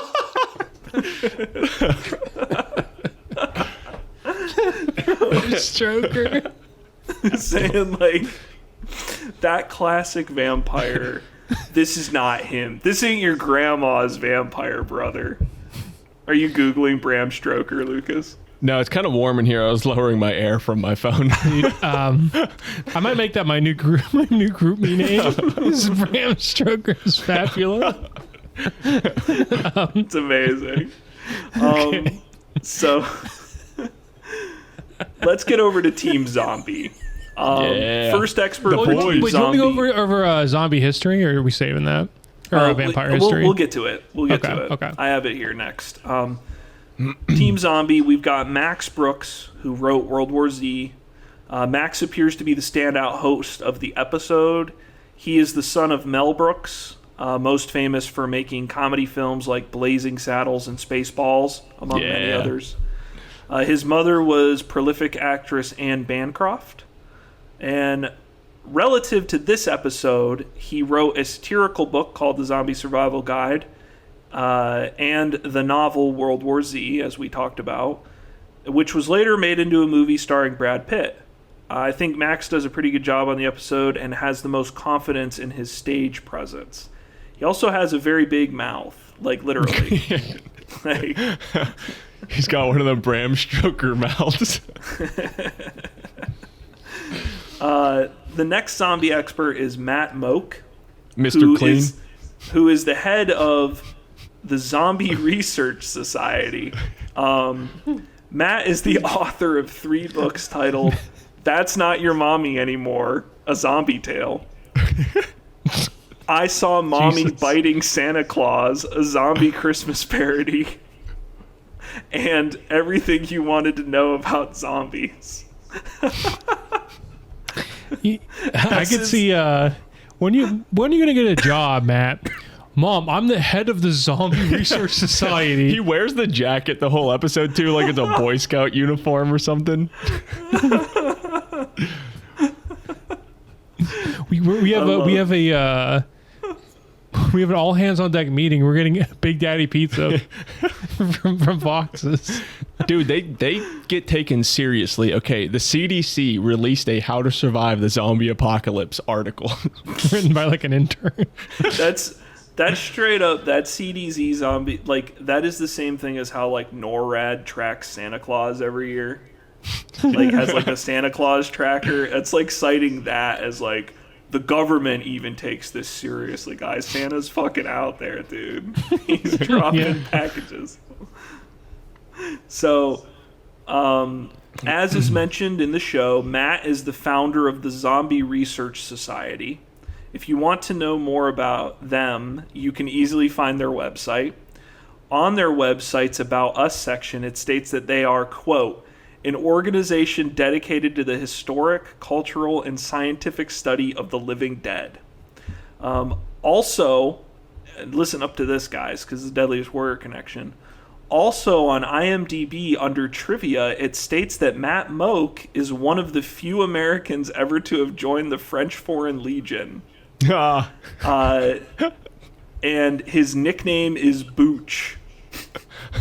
So Wait, I the looked bald into guy was a French Foreign Legion? Mr. Clean. so I looked into this because I was like, what the fuck? Because it's just listed under IMDb trivia. But it was so specific that it's like, did he put that in there? That trivia seems to come from an interview he did in May of 2011 with the website ismellsheep.com. I know. Which is about, like, you know, horror monsters, I think, and stuff like that. But he states in that interview that he used to horror be monster. yeah, he states that he used to be in the French Foreign Legion. So I did go to the website. I was a little hesitant, but, you know, I got ads for Bram Stoker's Dracula on the side. Well, I mean, you got to believe it. No one on the show would ever lie about military service. So This is Alex Tree from ISmellSheep.com with an interview with the head of the Zombie Research Society. now I assume it's something to do with like werewolves smelling sheep, but I could come up with 1,000 better I just names. picture a fucking pervert. Just goes to petting zoos and smells sheep. Mommy, what's that guy doing?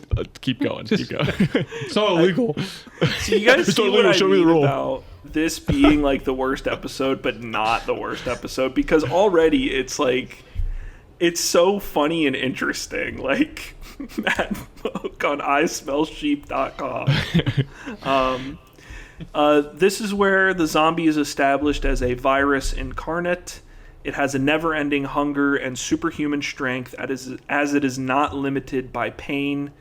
The only way to take out the zombie is to take out the brain, which, doesn't make a whole lot of sense scientifically speaking, but is, I would say, a well-established, across-the-board, like rule of fiction almost, that's how you kill a zombie. The only way to kill a zombie is to take out the brain. Yeah, well, what they establish in this too is that the zombie infected by the virus loses their frontal lobe, so their midbrain just takes over control of their body essentially, and the virus, makes them all hungry for things. So it's that midbrain that you want to kill in the zombie, is what they say. Gotcha.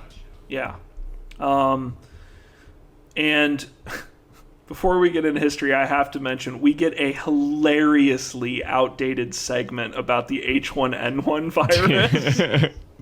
Dr. Dorian's like, there was this crazy thing that happened, H1N1. And I was like taken aback when it happened. I was like rewatching this episode for the first time. I was like, excuse me? Remember the No, I do want swine to talk flu? about that for a second, because I didn't know what else to do for health notes on this one. So if you don't remember, this was during 2009, 2010. It was a new strain of the influenza virus that affected pigs, birds, and humans. So there was around 284,000 deaths, and the pandemic was officially declared by WHO to be over in 2010. It's actually still around. It's just one of our strains of seasonal flu that everyone Were all gets. those deaths human? Yeah, dude. They all came back to life. That's how many humans died. Yeah. Where? Not Third world here, countries, Craig. probably with no Listen. health care. This is America. We're not worried about what's going on across the pond. all right? Yeah.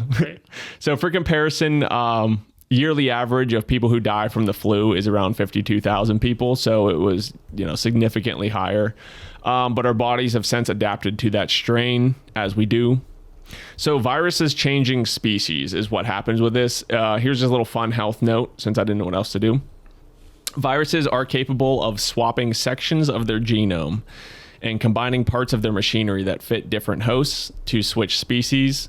So it can infect different, it can jump from one to another. So this is usually caused by mistakes during replication within the virus. So it's difficult to predict when it will happen and who it will happen to. But there are certain viruses that are known to have high mutation rates. And around 8% of the human genome consists of retrovirus fragments, which are fossils from previous pandemics our ancestors have survived. So pandemics are nothing new. They're literally in our genome that we've survived, tons of them. Interesting. I do find it interesting that while Team Vampire seems adamant that a vampire would not have any problem with the zombie virus, the only doctor on the episode brings up the point that viruses do transmit. And it's also interesting, vampires need to feed off of humans. So what if a vampire fed unknowingly off of a human who had the virus, who maybe was immune to the virus or hadn't started showing symptoms yet? Would the vampire turn? Well, theoretically, even if vampires don't get infected by this virus, eventually a random mutation is going to happen where it's going to start affecting them. That's pretty much, I don't want to call it scientific fact because I'm not a scientist, but that's most likely what would happen is eventually you keep getting exposed to this virus, it's going to mutate and start affecting you eventually. Gotcha. Would be my guess. I'm not a scientist. Well, with that, let's get into some history. So, Craig, I'm going to kick it to you first for vampire history. The show gives us a really brief overview of Bram Stoker's Dracula, which was based on Vlad the Impaler, who, shout out, Deadliest Warrior alumni, Vlad. Then we get into the Bela Lugosi suave vampire, and then it evolves into the modern apex predator vampire that we see in this episode. Craig, you want to give us a little history about the vampire? What's going on here? What do you got? Yeah, so like timeline for movies, there's really not a very clear and obvious jump. And when you talk about the modern movie vampire from, say, Bela Lugosi, Dracula to current, some of the most notable would be like Nosferatu, and then it kind of goes to Bela Lugosi, Christopher Lee, very famous Dracula. Robert Pattinson. Right, another famous vampire. But it's not like these vampires gain more and more athletic ability. It didn't start with 2 times a pro athlete, 3 times. It was just like, this is it.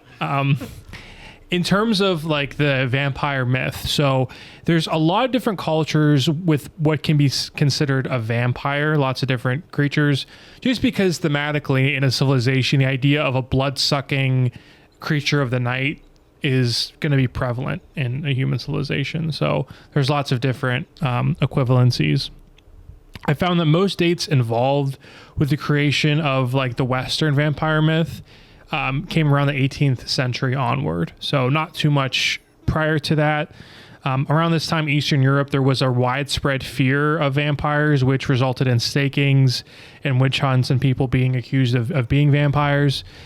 It's thought to explain why, it was used as an explanation for why certain corpses would not decompose at the same rate. Like, oh, like I was a vampire, actually.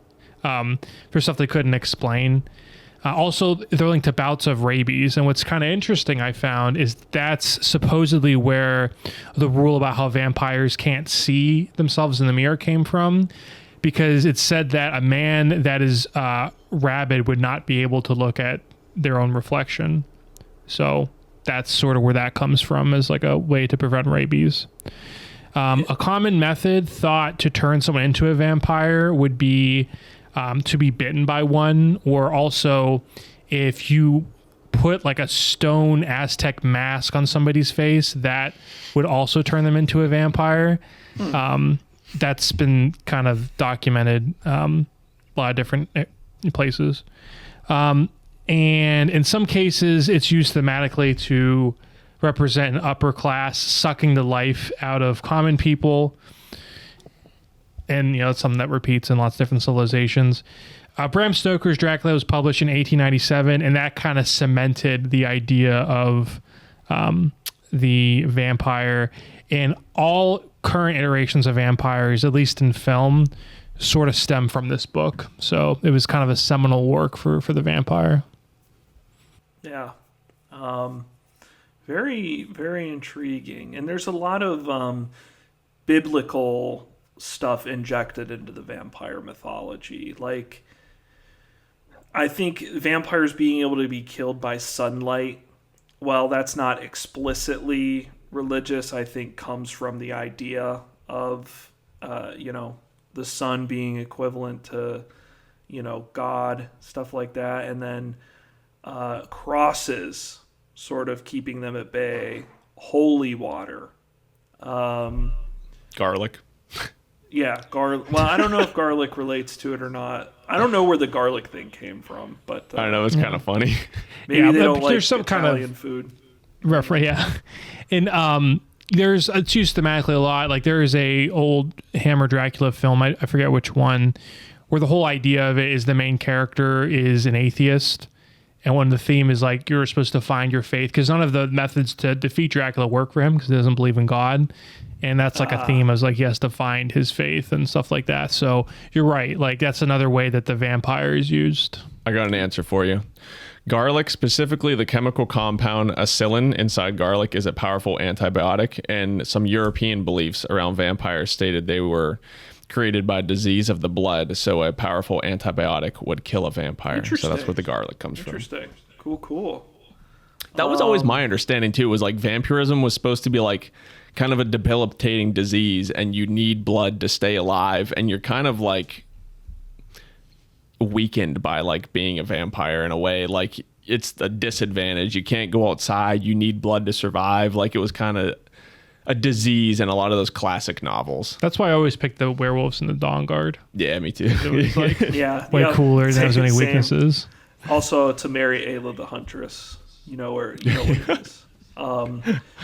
So, Lucas, let's kick it over to you for the zombie history. The brief overview the show gives is Max Brooks mentions this sort of original voodoo slave zombie that obviously has to do with like maybe some kind of African religion kind of thing, like old superstitions that maybe the slaves brought over from Africa.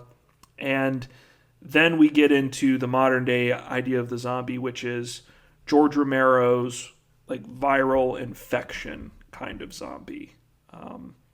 So you want to give us some background on this, some history? Yeah.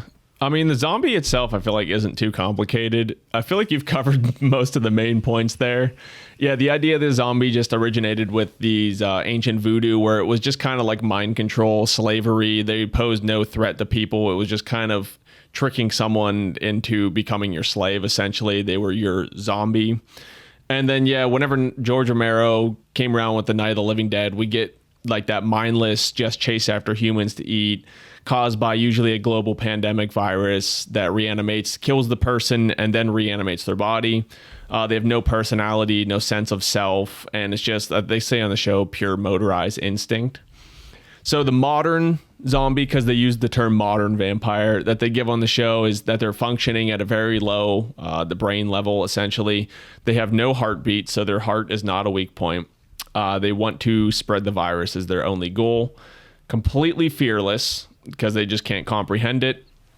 They don't necessarily like seek out humans. They just kind of kill whoever comes across their path. There's no like targeting, like, oh, go kill specifically this person. And they're called the perfect warriors because they will destroy themselves to get to you and have no sense of self-preservation.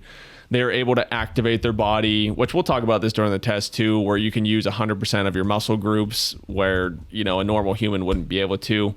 Some of the different viruses that are common in works are the Necromortis, the Solantium virus, the T virus. Your I forget where the camera's at. And the Rage virus. And the typical time frame, this was off of, there's a Zombiepedia if you want to learn about the viruses in different works of art that have caused zombification. But they can take anywhere from seconds to about 12 hours to spread. And if you get infected, you can amputate a limb or kill yourself to prevent turning into a zombie. So if you get bit on the arm and you cut it off before it spreads through your bloodstream, you're good. If it spreads through your bloodstream and you don't want to become a zombie, you can kill yourself. We do have one more option. Cutting your arm off did not work. Here's a gun. I mean, you can cut my arm off. I'll still get you. Oh my god, you beat me to it, dude. I was waiting for that. Whenever you read it before, you cut my arm off. I'll still get to you. I'll still get to you. I mean, I feel like we're looking at like not like what I would call the modern zombie now is like the fast zombie, like the Left 4 Dead style zombie that are more popular in games and shows now. I think we're looking at like the 90s. The Walking Dead zombies are kind of mindless, but it makes me think of like Resident Evil 1, Resident Evil 2, where they're just, like that. I think that's what we're working with here. Much less, and prepare to be fucking destroyed by my deep dive here in the Matt's movie section, because that's where I spent all my time in this episode. Because it's important to understand like where the hell this stuff's coming from, you know, in order to understand what's going on in the episode, I think. But to your point, Lucas, there I think is much less deviation in what a zombie is. Yeah. I feel like the zombie team, the zombie experts do a very good job of representing the zombie and presenting its strengths and weaknesses at the same time. Whenever they get asked questions, Max Brooks, I got to cheat. His name's right in front of me. I always forget it. He does a very good job of saying, like, this is the zombie strength, but, you know, he's not too good at this. Yeah. One thing I just want to add real quick, a fun fact about zombie movies. I believe that White Zombie is credited as the first zombie movie, ironically starring Bela Lugosi. Ooh. They were also a metal band predating I was about Rob to say, Zombie. That's where we got the name from. Rob Zombie's original band, right? Yeah. Thunder Kissin' 65. Hell yeah. Yeah. So let's get into Matt's movie corner. This is the last thing before we get into like how this episode plays out with the tests and everything. So Could you do me a favor? Just don't say the Resident Evil movies. don't worry, they're on here. Feel free, you guys can throw in wherever here. We're going to talk about movies and TVs, which is all we all really want to do at the end of the day, right? That's all you want to do. While a number of movies have been obvious inspirations for certain warriors on the show, this episode stands out in that the warriors appear to be directly ripped from the movies mentioned. It's worth noting that there are not many different forms of the zombie, which we just covered. The zombie typically varies based on the type of disease, be it magical, virus, or fungal, like The Last of Us. And the biggest difference in zombies seems to be whether they're fast or not, which you just covered, Lucas. Some iterations they are fast, some they're not. Yeah, I feel like just logically, people have kind of gotten bored of the slow zombie in like works of art and like TVs and games. So the fast zombies becoming more popular now because it's more exciting. Here, let me do Mac. Kids these days on TikTok. This is an age of give me, give me, give me. The zombie is fast. Occam's razor. That's good. Thank you. So vampires, in contrast, have many different iterations. While the show states that this is the, quote, modern vampire, that simply isn't true, as many contemporary vampire stories coming out at the time of this episode were not this vampire. So, movies and books listed in this episode: 30 Days of Night, World War Z, The Zombie Survival Guide, The Vampire Survival Guide, Blade Trinity, specifically Blade Trinity, which I thought was really funny, because that's the third of the 3 Blade movies, and it's also by far the worst. Come at me. It's the worst one, by far. Dawn of the Dead, Daybreakers, and the video game Left 4 Dead.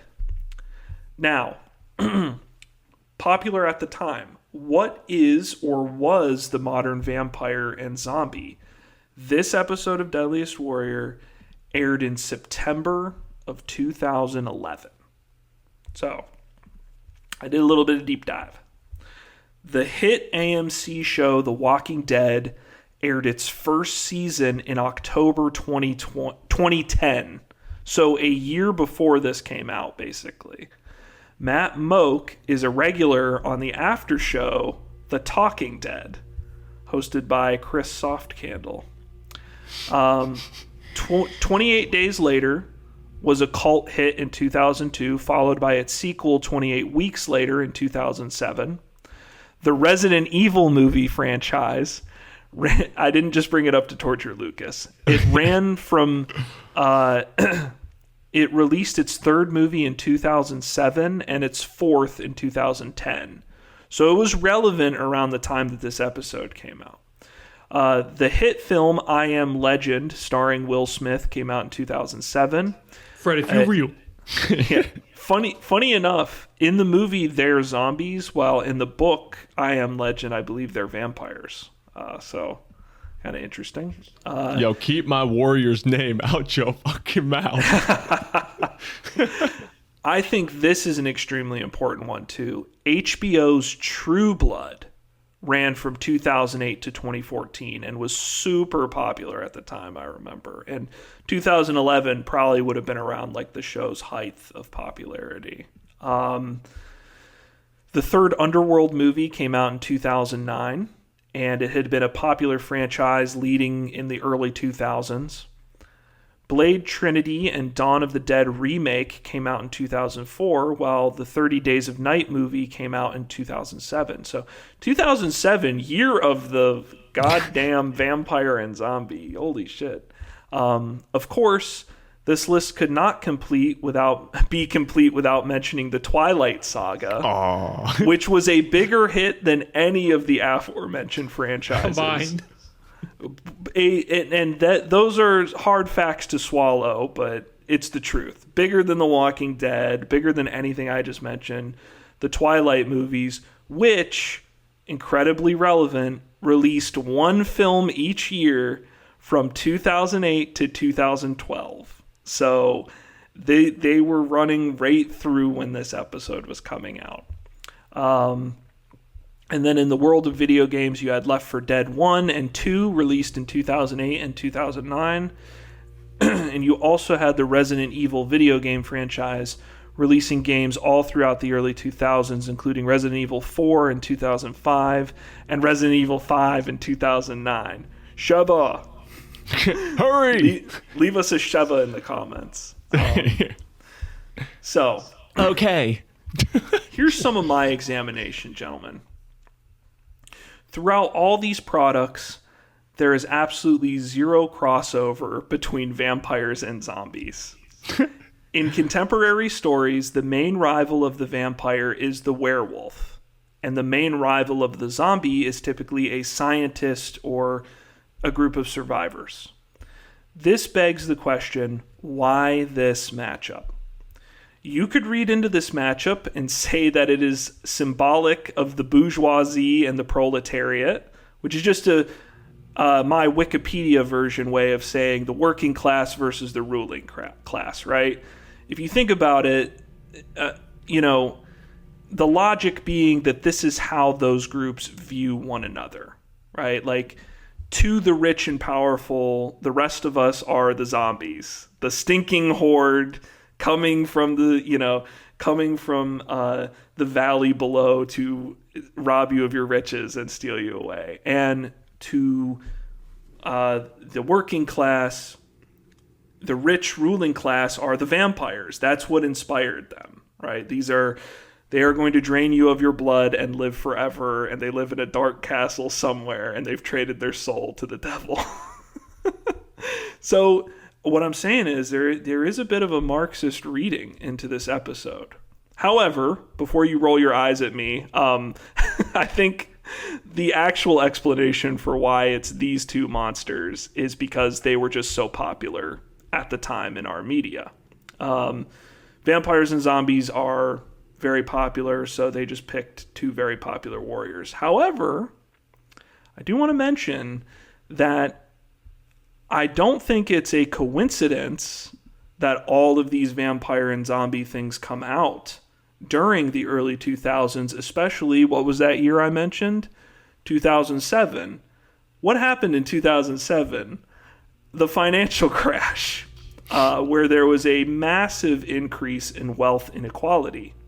I do think that these economic anxieties played a part in the popularity of these two monsters. It is symbolic of the rich and the poor, basically, and anxieties revolving around those things. I think in recent years, this is just a side note, I think you've seen that replaced in the 2020s here with most horror movies now are all mental health allegories, I think, which relates to the post-COVID and during COVID rise of like the mental health epidemic, basically. And it is because of that popularity that Deadliest Warrior selected Vampires vs. Zombies. So I think DW accidentally made a class struggle episode. That might be the most in-depth Matt's movie corner. You got to upgrade it from a corner to I something went else, a little like too half. hard on it because I was like, I feel like it's very relevant, and how much do I really have to say about the vampire bite? Yeah. So Matt's movie analysis. Yeah. As Karl Marx once said, we have nothing left to lose but our brains. Right. Yeah, exactly. But before we move on, though, Yeah, I'd like to no, say I had a couple. I just wanted to wrap up by Okay. saying the companion pieces for this episode. I watched 30 Days of Night and World War Z, like I said, but I think you should watch 30 Days of Night or, the original George Romero movies, or maybe the first season of The Walking Dead. And personal recommendations. My favorite zombie movie is 28 Days Later. And my favorite vampire movie, baby, the original 3 Underworld movies. Absolutely love them. The Matrix ripoffs with Kate Beckinsale, they're the best. Definitely recommend them. I also recommend the show What We Do in the Shadows on FX and Hulu. Good times, really funny show, very bingeable. Craig, I what were you going to say, brother? two things. One, on topic of Underworld, a fun side story, because I really don't want to get into the episode. I think Underworld, I want to say 2 was the first time that I ever saw boobs, because I remember I was over my late friend Marcus's house. Rest in peace. I miss him every day. And he was going to rent that movie, and it was rated R. It was the first R-rated movie I ever saw. So I called my mom and I was like, Mom, can I watch this movie? It's rated R. And she's like, what's in it? And I was like, Boobs. nudity. And she was like, okay. I was like 5th grade. I wasn't like in college. It was pretty so that was, I have a soft spot. I don't remember the movie fucking at all, but I remember seeing that. I was like, so I know exactly what you're talking about, Craig, because I loved the first Underworld movie, and my parents would not take me to see the second one because it had nudity in it. And of course, once we got the DVD, I was able to just watch that bad boy on the PS2 while they weren't home. Sorry, Mom and Dad. I did that with 300. It wasn't that bad though. So the boobs in it are not Kate Beckinsale's. Unfortunately, they're just there's like a couple random girls in the second one who are like vampire wenches for a vampire they have to go see, and their titties are out. And then there is a sex scene with Kate Beckinsale, but it's very like honestly PG-13. Like, he's pressed up against her and they're just kind of laying flat on one another and doing like this, the fish, the inchworm. she's another Bram ripoff. stroking him. Very similar, very similar to the Matrix Reloaded, which, as I said, the Underworld movies are just ripoffs of like the Matrix movies. Yeah. So I got a soft spot for Underworld. You mean a hard spot? Not back then. Yeah. Actually, back then it was harder than it's ever been. Right. It was hard all the time for no reason. Would you like to come to the board and answer this question? No. Gotta like fake drop your pencil first. Yeah, you gotta fucking slide that baby, put him under wraps. I recommend the animated Resident Evil movies. Degeneration, Death Island just came out. I don't remember most of the other ones, but they're better, in my opinion, than the actual live action Resident Evil movies. You're a big fan of the video game franchise too. Yeah, it's been said. It's been said. You told me your favorite is RE6, right? Oh, dude, best one in the series, man. I don't know where the bad rap comes from. The controls, fantastic. Story, great. Action sequences, totally wanted them. Yeah, I think with Resident Evil 5, it's probably my favorite. I don't think it's the best, but I have the best memories of the 5. I remember our old friend Chris. He was so obsessed with the demo. I think he probably played the demo like hundreds of times. Like, I don't know what it is. That demo is so sick. And the game, he liked the full game, but I think he liked the demo more, to be honest. And we just played like the shit out of that when that came out. Yo, Capcom, I know you're watching. Remake Code Veronica X, please. I think somewhere out there, Lucas, there's some gameplay footage of us playing RE5 split screen together. So there is that, and there's when I had you play RE7 and Marguerite scared the shit out of you. Yeah, I had never played it before, and you knew everything that was going to happen. And it was Man, really that funny. Marguerite bitch is really freaking me out. Oh! Yeah, I remember I fast forwarded that part because I knew it was happening, and it was worth it. I played that game in VR the one time too, and like not only was it like super scary in VR, it made me so motion sick too, which just added to the scariness to me. I didn't know if I was going to throw up or scream or shit myself or everything all at once. I want to say real quick though, my movie corner, because I did something else besides visit Monroeville Mall. I watched the original Dracula. I think that was an important. I watched that zombie last step. year too. Actually, I rewatched it. Yeah, I guess watched it for the first time. Yeah. Never seen it before. This is my first time watching it too. What's interesting is like it's a plot for as famous and important as it is. Like no one outside the people that actually watch the movie know the plot. Like if you think about Frankenstein, it's a very well-known plot. Wolfman, people get like the premise of that. You know, creature from the Black Lagoon, people kind of get the premise. The plot of Dracula, I literally had no idea what it was. And it's kind of, I want to say vague, but it's not super obvious like it is with these other movies, oddly enough. It was kind of dry for a movie from like, I think 1932. And interestingly, there's no musical score, like because film was very young. And it kind of goes to show how important a musical score is into telling you how to feel about a scene.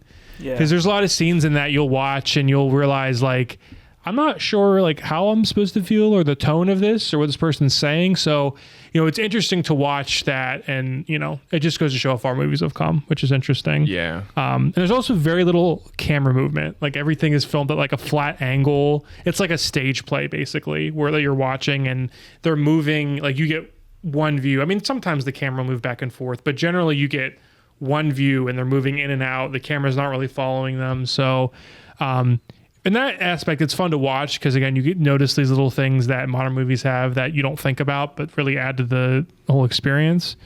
I did not watch the Spanish version. I might do that again just to get a different perspective, but, I can't really rate it because it's so old. I wouldn't say I was blown away, but, it's obviously very culturally important. Fun fact, I've probably mentioned it on here before. I took a horror movie like film studies class is why I watched it. And we had to start in like, way back in the beginning. And so I had to watch all the originals. And there's published pieces somewhere out there by me if you want to find it. Scholar on like school websites. Earhart et al. Where I apparently gave my opinion about it. Okay. And had to pick out the themes. My review of 30 Days of Night was like it was fine. It was good. Craig described it best when he said it's action horror. It's a movie that has like, I love horror movies. This was not the type of horror movie I really like. It's sort of like, it has an early 2000s thing of like, whoa, like they play rock music at one point and everyone's wearing sunglasses. And it's like, they walk into a gas station and there's a little girl, but she's a vampire and she's, eating her mother and she goes, I don't want to play with you anymore. I was like, this is so like early 2000, like, whoa, dude, can you put that in a movie? What? Is that legal? But it was fine. I don't want to shit on it too much. It was all right. A product of the time. Little boring, but I do plan on reading. I want to go down to my local comic shop. I've been picking up the issues of Godzilla, Here There Be Dragons as they come out, and I'm going to pick up 30 Days a Night here next time I go, just to give it an old read. Before we leave the movie corner, there's a little genre that we're missing here, the zombie comedy, the zomedy of the movies like Zombieland or Shaun of the Dead. That are some good watches too. Yep. Yeah. I also didn't mention The Last of Us, but that's because that game and the TV show, which was a super hit, didn't come out till after this episode had aired. So I do got to mention one of my favorite games of all time. Judge me if you will. Supposedly there's a remake of it coming. Lollipop Chainsaw. Great game. I wonder why you like that, Lucas. Yeah, you play as a cheerleader with a chainsaw and you cut up a bunch of zombies. Every con I go to, there's at least one. I went to TECO, which is an anime convention in Pittsburgh, and I was walking behind this girl to get the convention, and she was Lollipop Chainsaw. Yeah. It's not even a damn anime. and I own that game. I just played it again recently. the whole time. Yeah. She was kind of hot, but I was not stalking her. My favorite thing about that game is it's a very like funny game whenever you play it, and when you go to like the menu to like upgrade your skills, it plays the lollipop, lollipop, ooh lolly. Real quick, Ba-dum, off bum, topic. bum. You mentioned the comic book store. I meant to tell you, I haven't read it yet, so you'll have to tell me how it is. But I want to read it. I think Marvel, if they haven't already, they're doing Wolverine versus Predator. I think, which that seems like it's up your alley. That would be sick. I'm down to check that out for sure. Yeah, I don't know if it's out yet or not, but Big fan of the AVP comics. I also like the first two movies. Or there's only two of them, but they're both really goofy and hilarious in their own ways. oh, I thought you meant Alien, where you don't acknowledge any of the other ones. There's only two Alien movies. It's all I accept. I remember I saw on Black Friday there was a Alien box set where it's like you get 7 Alien films or whatever it is, and it's like, yeah, but how many of these do you want to watch? Right. My favorite thing is they did Alien, then Aliens. Like, what a mind-blowing idea for a sequel Lucas, do you know the story behind that? title. No. Enlighten. James Cameron, so Ridley Scott made the first Alien movie. We got to get into the episode here. But Ridley Scott made the first Alien movie. James Cameron made the sequel. And the pitch meeting for that, James Cameron brought in, I've heard a this. flip I do know white this. paper, and he wrote Alien, and then he wrote the S, so it said Aliens, and then he put a $sign with the S. He made the S into a $. I have heard that. Yeah, you might have been the one. You probably told me that Probably before. told you that. I love that story. It's like a South Park scene. He was right. He made a shit zillion dollars. All right. James Cameron never misses, and neither do we. Back into the episode, boys. Without further ado, let's get to the weapons. This is what we're here for, right? I want to cover 2 timestamps real quick just to bring us back into the flow here. We get Robert Daly's introduction finally here before we get into it. And I guess the show has officially run out of budget because at 11 minutes and 20 seconds, Robert Daly is typing in stats into Notepad on his computer. Yeah. They do it like 2 or 3 times. He is just typing the thing into it's just Notepad. They couldn't pay for the Microsoft Office subscription. I assume so they couldn't. using this Notepad. They couldn't get the graphic made or something. Yeah, look, 11 minutes 20 seconds. He's just typing in a Notepad, but he has like all the X factors typed out, which leads me to 12 minutes 10 seconds, where you can see. Even before the episode goes in, the vampire has 100 in every stat, looking like my Madden created character. Yeah. So that's great to mention, Lucas. We'll get to that more when we get to X Factors. But yes, you can see clear as day in the X Factor section, they actually give the zombies more advantages in the X Factors. But when they show every zombie X Factor is like, a mixture of numbers, but every vampire X Factor is at 100 on Robert Daly's screen. I want to say it here now too.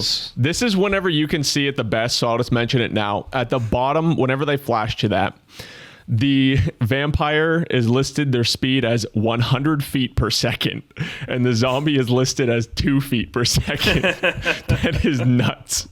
Amazing. And the vampire's weight is listed as 200 and the zombies is listed as 99, which makes 0 sense to me. I think dead weight would be like dead weight. Do you just like when you become a vampire, you just like, I guess all that muscle mass and muscle cells you grow instantly? Anyways. Yeah. You know what I picture too is like a shark. If he was an Asian vampire on this show, though, he would be 5'3" and 130 pounds. And no karate. Don't forget. Right, yeah. They would have to do some segment of martial arts.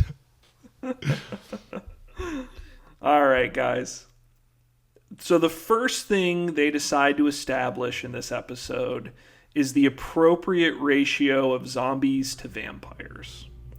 And this is the hinge point that the whole episode rests on, basically. At what point, at what number of zombies are the vampires overwhelmed? And so to establish this, they bring on speedboard champion Leaf Baker and they have him wield a sharpened steel gauntlet to see how many zombies he can take out before being surrounded. So Leif Baker, speedboard champion, expert martial artist is how he's billed. I could not find anything on this guy. I researched speedboard breaking, and I will just say it seems lame as hell. So I found out. I have some info on him if you want it. yes, please do. I found a website. Well, firstly, what's really funny in my notes, instead of Leif Becker, it came across as Blake Bagel, which is funny.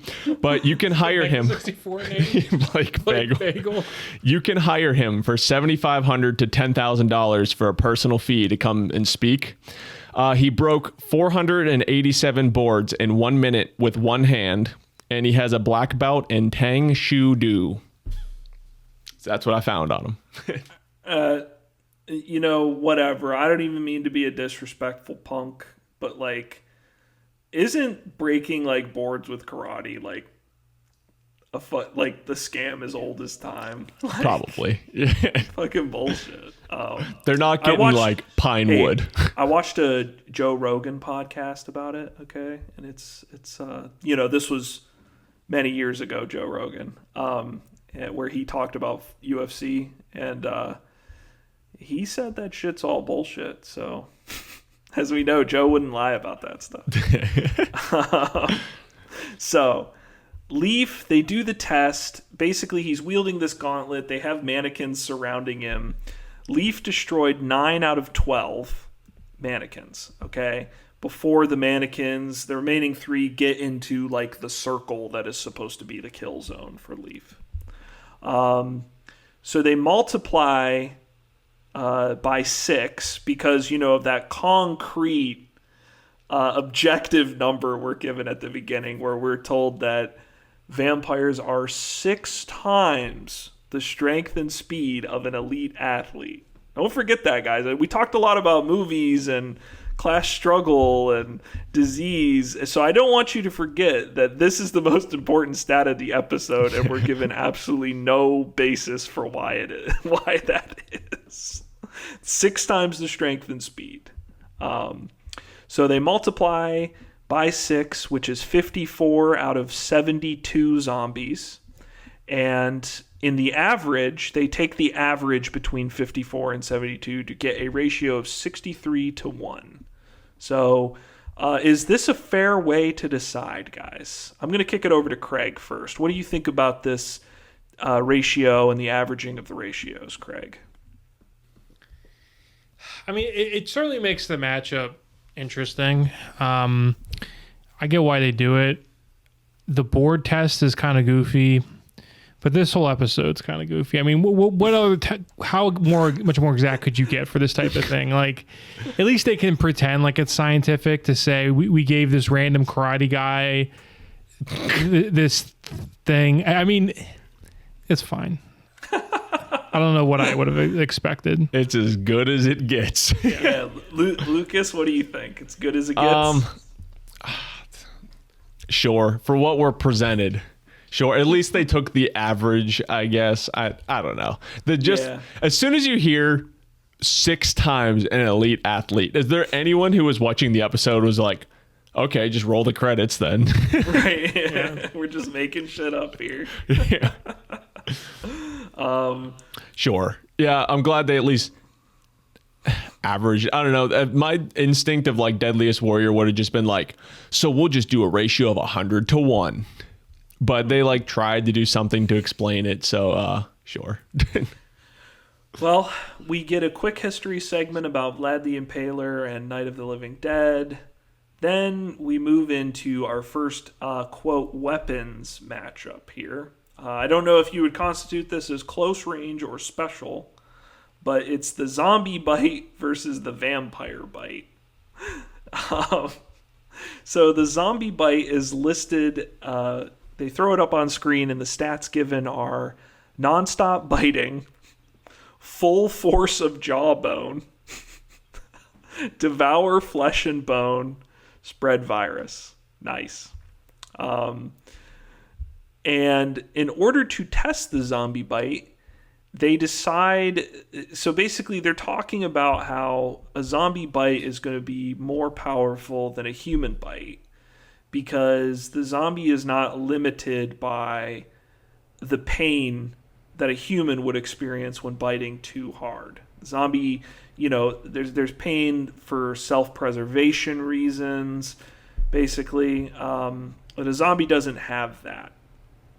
And so I don't know if you did more research about this, Lucas. I'm going to turn it over to you. Yeah, I got some stuff.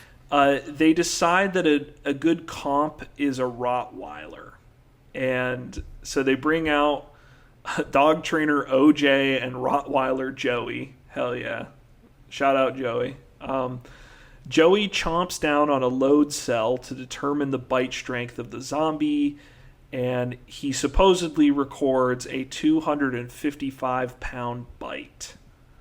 What do you have about this, Lucas? What's going on here? Sure. Since we've reached the zombie bite, I will be consuming my non-toxic blood capsule.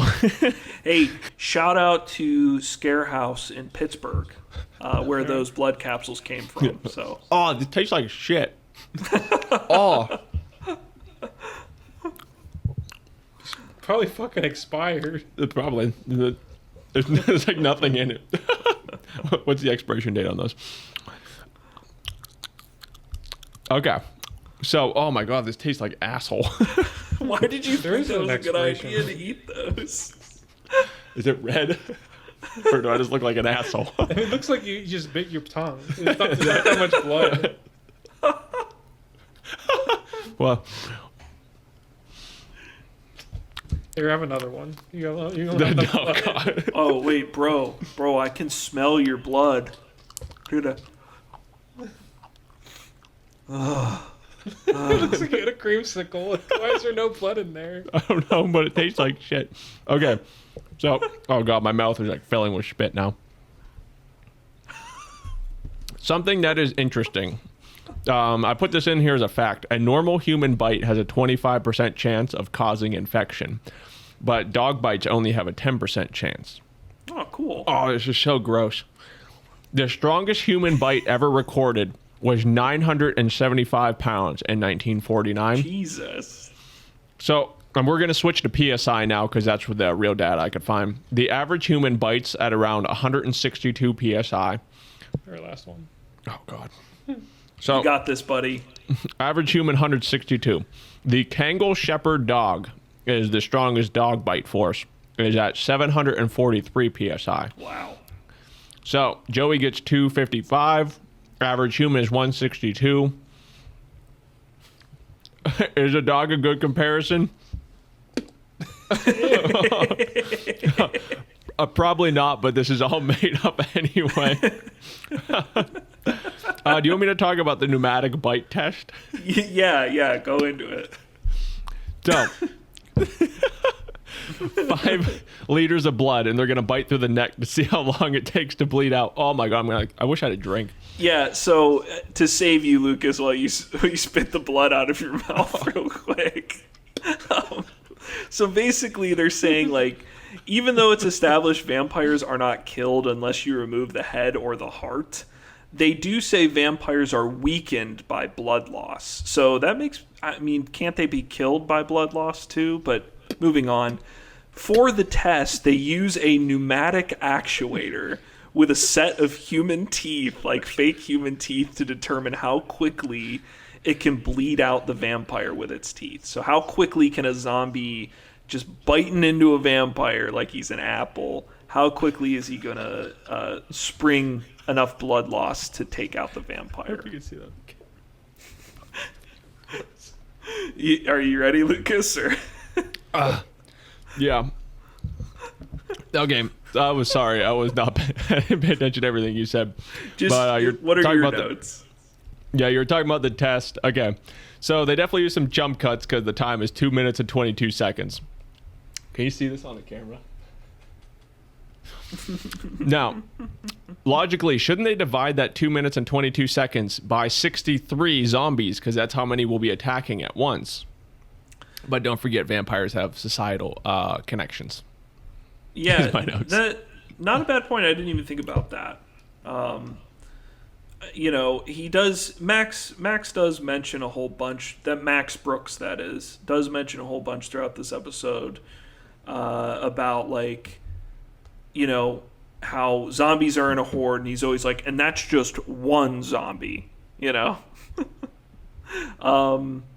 I do want to note Max is hilariously grossed out during the test. Like, when the teeth take, like, the first chunk of it. Like, just watch his face during the whole test. He's, like, just disgusted.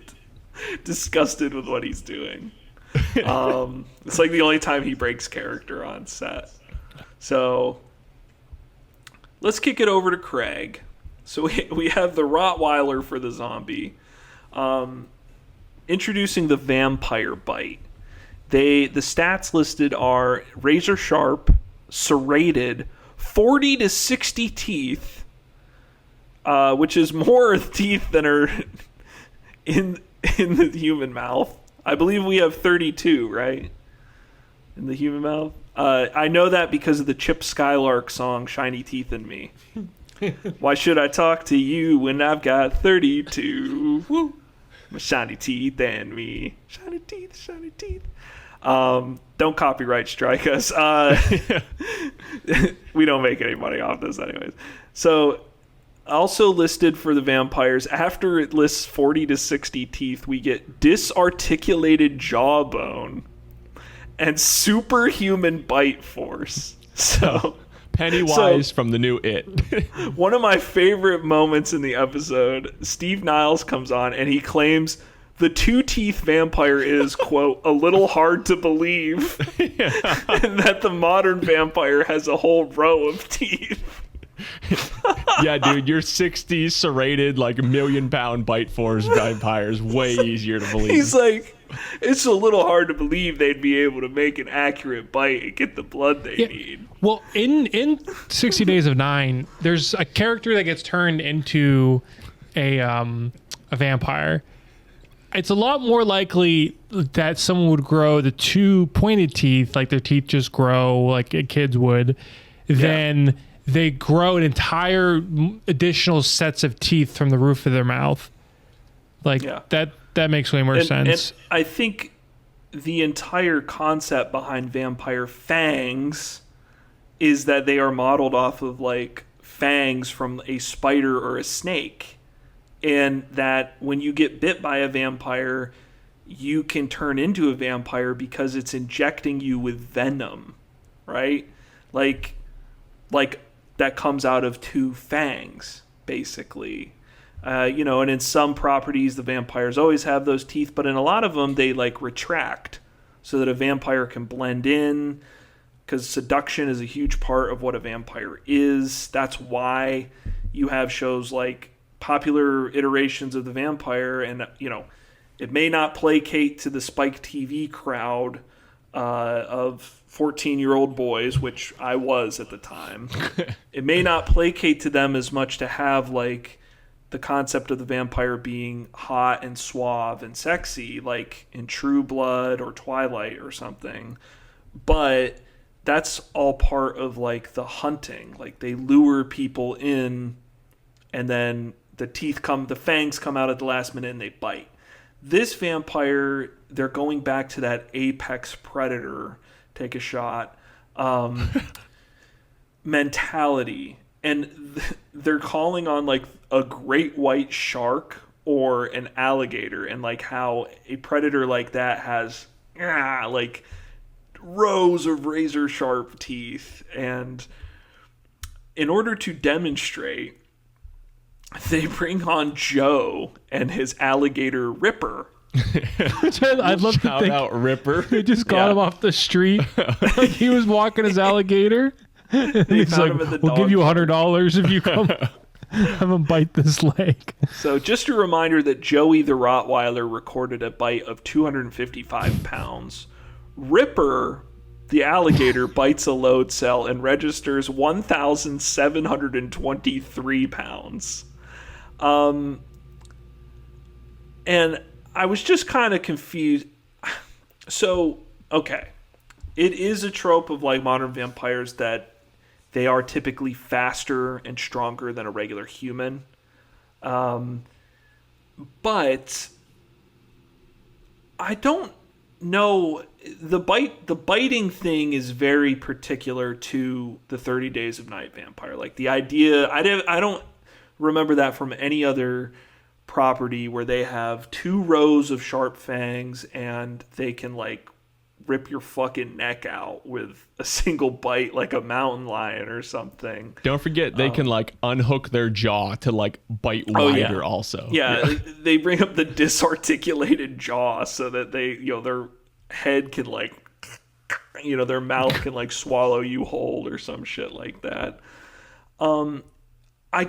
Does it make, this is not really a question, it's kind of rhetorical, but like, does it make any sense that a vampire bite could have that much power without some kind of magical explanation?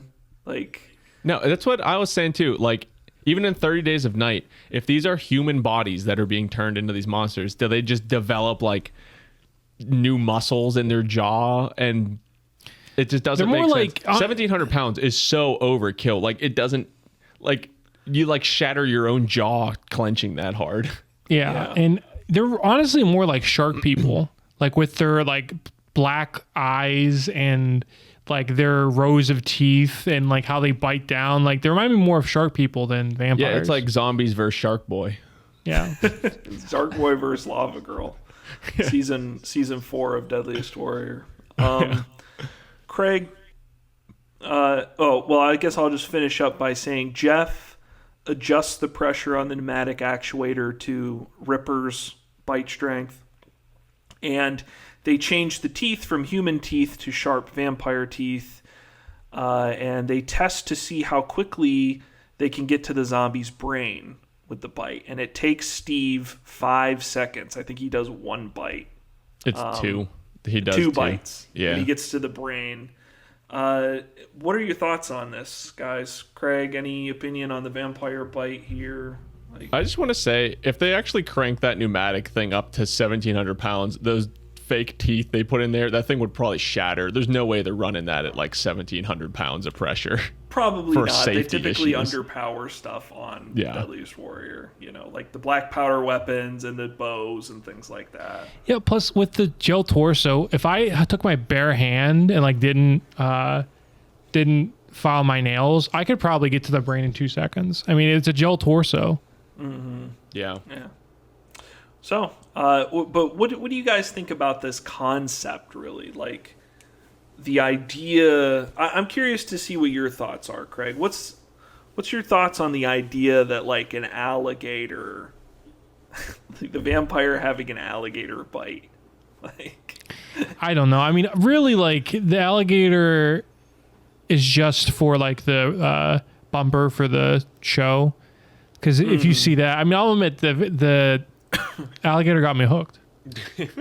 So, does the alligator add anything that couldn't be done with like a demo of like the pneumatic actuator? No, but again, this apex predator they're so obsessed with. I guess that's like their idea is like get a real apex predator, and but then again, the Rottweiler, is that like a zombie? You know what I mean? It's just like. It's just done for the show, which to be fair, I'm sure it's the reason a lot of the tests are designed the way that they are. Like if you got MIT to recreate every Deadliest Warrior matchup in a lab, it'd probably be a lot more boring. Yeah. So they're not always looking for like the most insightful test, but what's visually interesting or what's going to capture people. And I think this does that. So do you have any thoughts, Lucas? Yeah. My biggest problem with this test is it's overkill. And, like, it's not the first thing people think of, like, vampire, like, werewolf rows of teeth with this big chomp. But what gets me more, that's fine. You're doing the 30 Days of Night vampires. That's cool. This is, like, the start of the pissing contest to me, where the zombie team's like, okay, this is, like, what the zombies do. And, it's probably a bit exaggerated with the dog. Then the vampire team, Steve comes rolling in. Well, we can do it better, 6 times better. Get the alligator. Yeah, he's like, ours is like an alligator, dude. It's like the beginning of the pissing contest to me. oh, you've got a dog? We've got an alligator, bro. Luckily, it's the only absurd test that we get. There's no other ridiculous measurements taken. Yeah. So there is no edge given because these, I don't know. It's like it's a whole. I can't believe they did a Deadliest Warrior episode and didn't give the edge to weapons. That is the first time that's ever happened, and it made me uncomfortable. I didn't like it. The edge is part of the damn show, dude. What's the test with this? They use the same pneumatic device for both tests, so both are using the same theoretical weapon, but they crank one up like 12 times the power, and they're like, I wonder if this is better. Yeah. Right. Yeah. Yeah. I wonder if more power is better for the bite. You get the same weapon, but yours has like 30 times the power. Cool. It's sort of implied that the vampire bite has the edge, but it is brought up that if a vampire bites into a zombie, does he get infected? And even though they do a cute little shout out kind of at the end of the show, which we'll talk about when we get to, basically for the purpose of the test, it's no, they don't. The vampires are free to bite away, and they have a better bite than the zombies do. And it's sort of redundant in that we've already been told, like, the vampire's going to have the edge in everything, basically. It's a numbers game. That this is a classic battlefield question of quantity versus quality, which, has been debated, and you've seen examples of it going one way or the other time and time again throughout human history, like the Korean War and the Eastern Front. Like, does a German Tiger that can take out like 4 T-32s, does that matter when the Soviet tankers start literally just ramming their T-32 into the Tiger tank? Because they can replace it and the Germans can't replace the Tiger. Like, there's instances where quantity is better and there's instances where quality is superior. And this comes down to a numbers game. And basically, by taking the average, what they've determined to be the average, I guess these weapon tests are determined like, okay, the vampire is going to be better than the zombie, but just how much better is it going to be, essentially? And maybe my biggest pet peeve with this episode, and it's almost, I feel like you wouldn't have this problem with a different matchup, and I want to hear what you guys think. It seems to me like the measurements for the zombie, because both of these are works of fiction. Both of them kind of don't make sense scientifically, but you can measure what Team Zombie is talking about. Can you not? Like, you can measure what would a human unrestricted by pain be able to do with strength and biting. I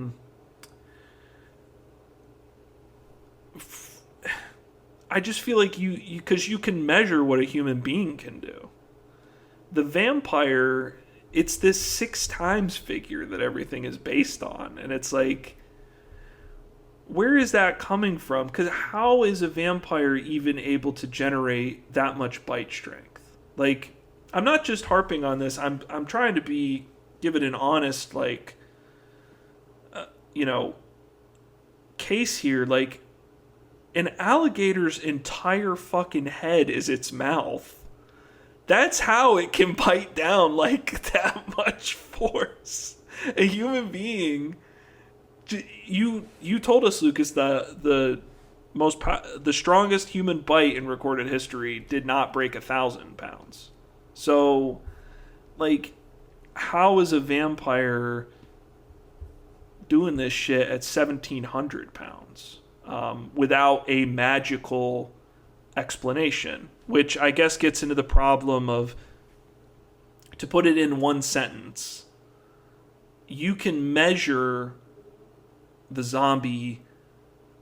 The vampire is kind of immeasurable, is it not? Like, you can't really boil it down in a lab. Like, you are kind of just making shit up, right? Like, Whatever Steve wants. I don't know. What are your thoughts on that, guys? No, I think that's my biggest problem with the episode and being a zombie fan is, the zombies present something reasonable and measurable. And just pretty much sum up what you said. The vampire is pretty much like, I mean, Steve wrote the book. And they go solely off of like one, maybe two pieces of work of the thousands of work about vampires. So Steve can say whatever he wants about his own book. He can be like, oh, that's how I wrote it. And then it magically becomes law on the show. It just makes for a bad representation where that's I hate to keep saying it, but the pissing contest where Steve, no matter what the zombie team does, is just going to one up them because he wrote the book. Talk about any vampire weaknesses? Like, really, I don't think they. No, they also said they're not weak to sunlight. Well, yeah, they don't even really address that. Like in the thing, that's like, isn't that the point of the 30 days of night? Yeah. Like sunlight. And that would be huge because like there is a reference to it in the reenactment. Like the it's vampire like the very can't go end. outside. Yeah, but how is that not a factor? Like, I understand that sort of wouldn't be fun, but there's no like data hindrance about, because this is supposed to be like simulated at nighttime, daytime, in the ocean, in the sun. Like it should be in all these different environments, and the zombies can operate 24/7, 365 days a year. That's a fantastic that's not point, a factor. Craig.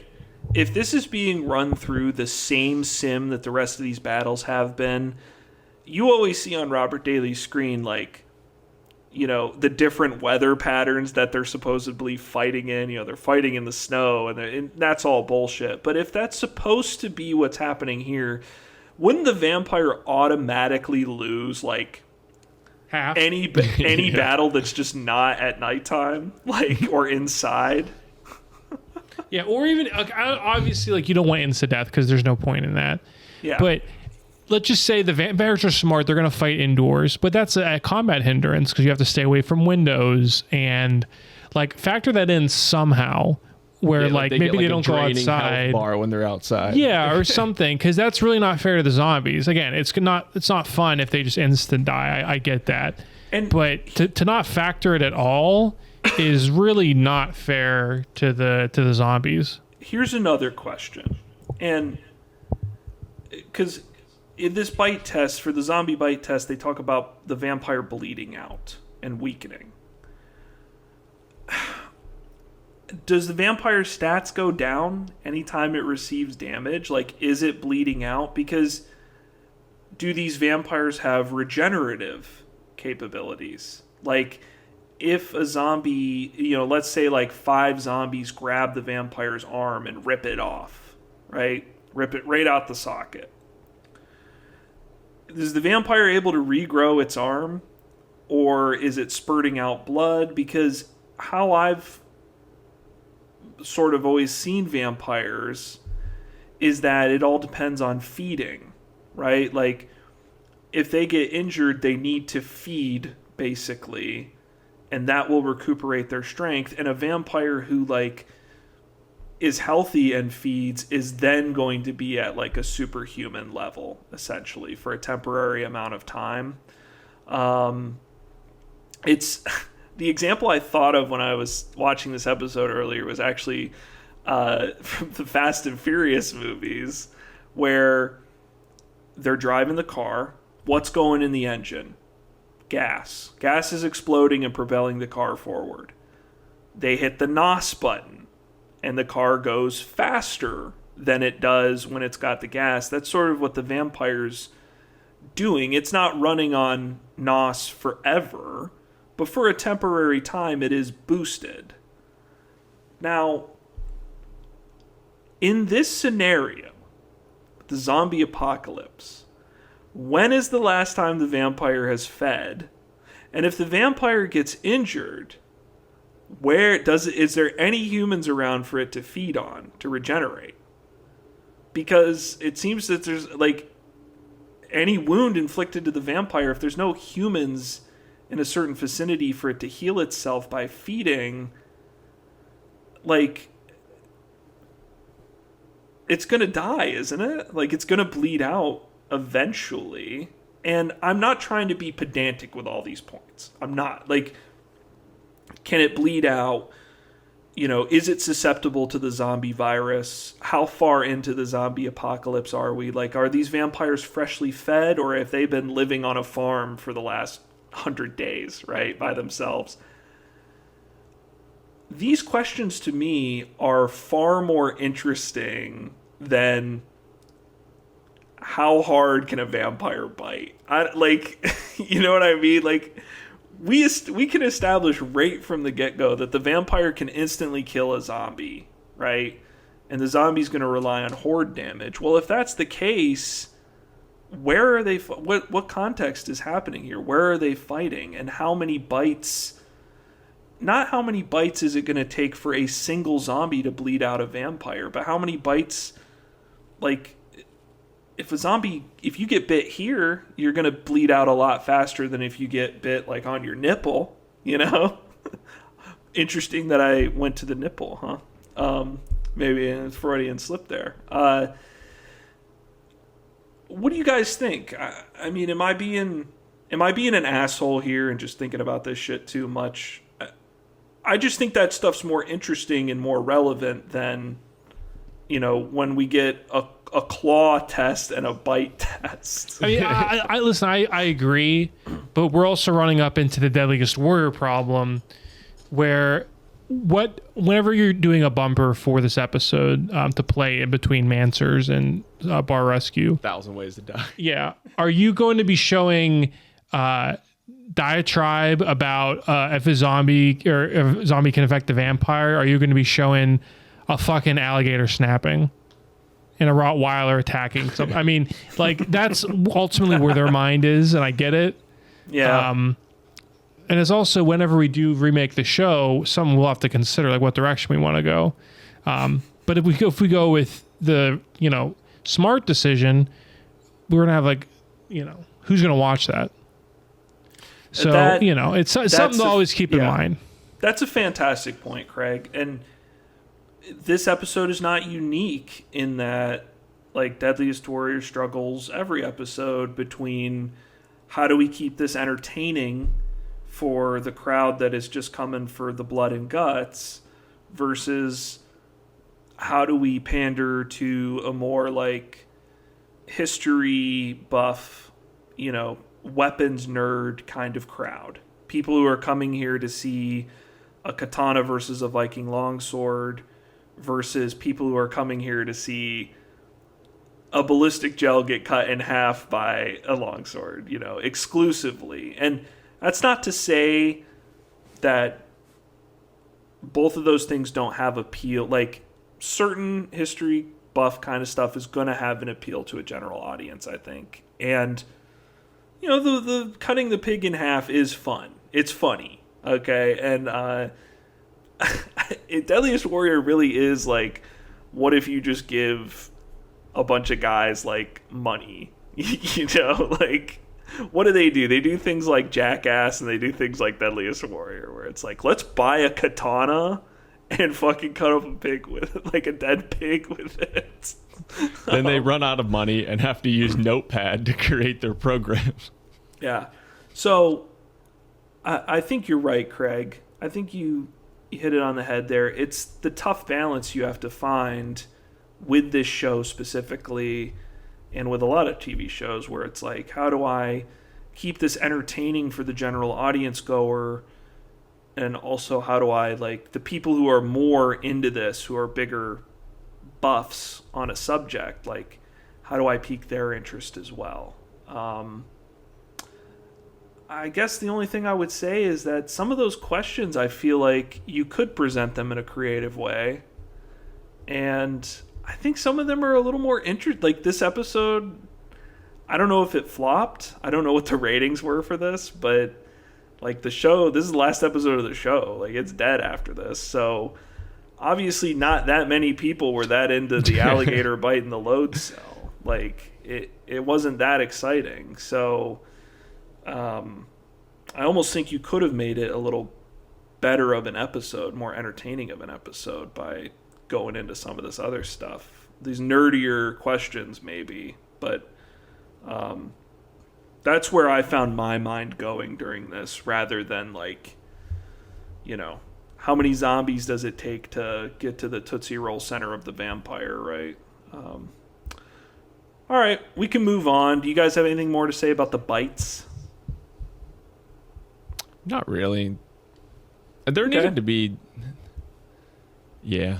What were you saying? No. I think they just like one of the things that they're missing with this that's like very evident right now too, and why it's just not a good Deadliest Warrior episode is there's no weapons. Just plain and simply. And like the weapons that we are presented, they both use the exact same thing. It's hands and teeth for both. There's no, and then one's just stronger than the other. Why didn't the vampire turn into a bat? That's all I wanted. Yeah. Well, let's move on for now to the hands. Okay. I got two of them.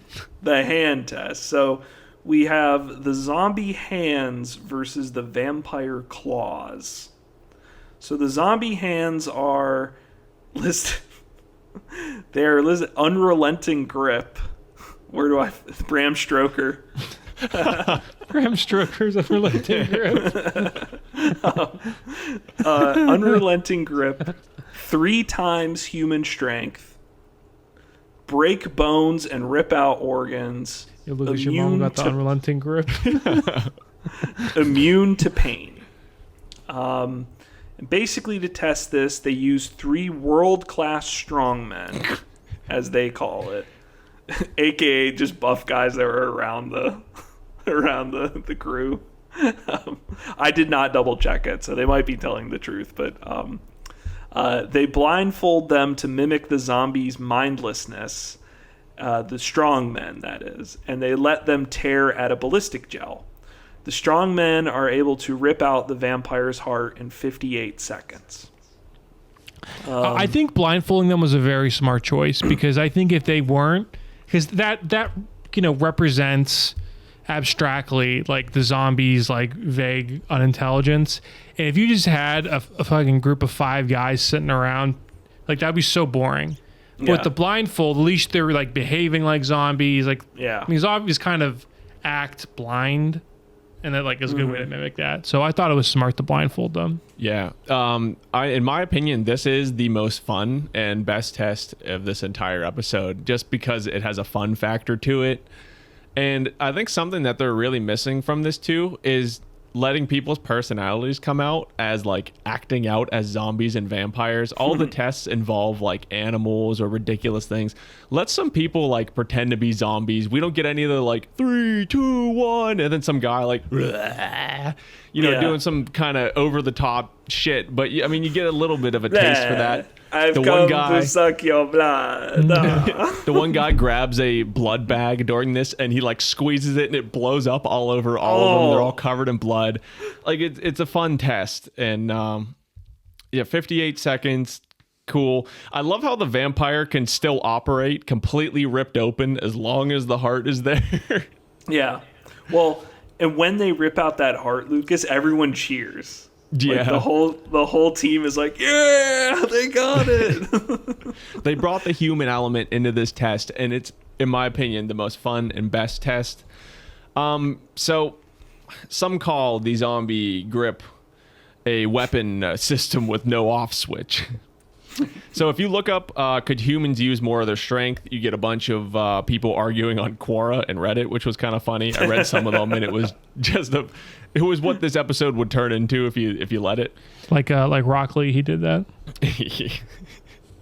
The closest that we've seen to what they're talking about is where humans are in danger and they're able to access a wider range of their strength in times of like extreme peril. We've heard of people like lifting cars off of others to save lives and stuff. There is studies that elite athletes can use around 60, and there has been studies where elite athletes have used 80% of their theoretical strength. According to anything that I read, that is the absolute threshold for being a human. Anything above that 80%, which when I say 80%, that's for like a couple seconds. that some of these like top, like Usain Bolt accessing like 80% of his legs for like an 8-second sprint or something. Anything above that is dangerous and damaging to the body. So, like you said too, this is definitely something measurable too. I mean, you could bring in like a high level athlete for this, measure it and be like, okay, that's 60%. Now let's add a 40% on top of that and get like a realistic measurement of what the theoretical strength of a human body would be, which I think would have been another interesting test they could have put in. But yeah, the strongmen are kind of fun. I like the strongmen. It is a fun test. I will add one little note. So when I was watching this, one of my rewatches, I watched with Alyssa, like I mentioned earlier, and when we got to this part, Alyssa sighed really loud and she just went, "How did they get to this?" How far they've fallen. See, I want more of this. Yeah, well, I agree that this is probably the best test of the episode, but it just shows, like, compared to some of these other episodes, like, what are we doing here? Yeah. This is definitely like the latter half of this episode, especially with some of the numbers and everything, you're just like, what's going on? Yeah. They bring up endurance and feeding instinct, which become X factors later on. Craig, any comments on the zombie test before we move into vampire claws? No, just like what I said. I think the blindfold was a smart idea to make it a little more entertaining. So Yeah, I agree. Vampire claws. They are listed as razor sharp, strength of steel, slashing and thrusting, superhuman force. So they use the hand strength from Clay Edgin, yeah, I read that. Bram Stoker's brother. Clay Edgin. Clay Edgin. Mr. Edgin. Who they... His wife's Mrs. Edgin.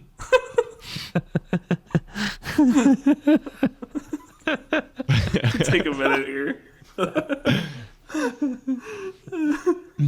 So they bill Clay as a nationally ranked strongman. And they have him strike a load cell. Basically, he just like slams his fist down onto a mat. Clay Edgin just He struck edges a that load. load cell.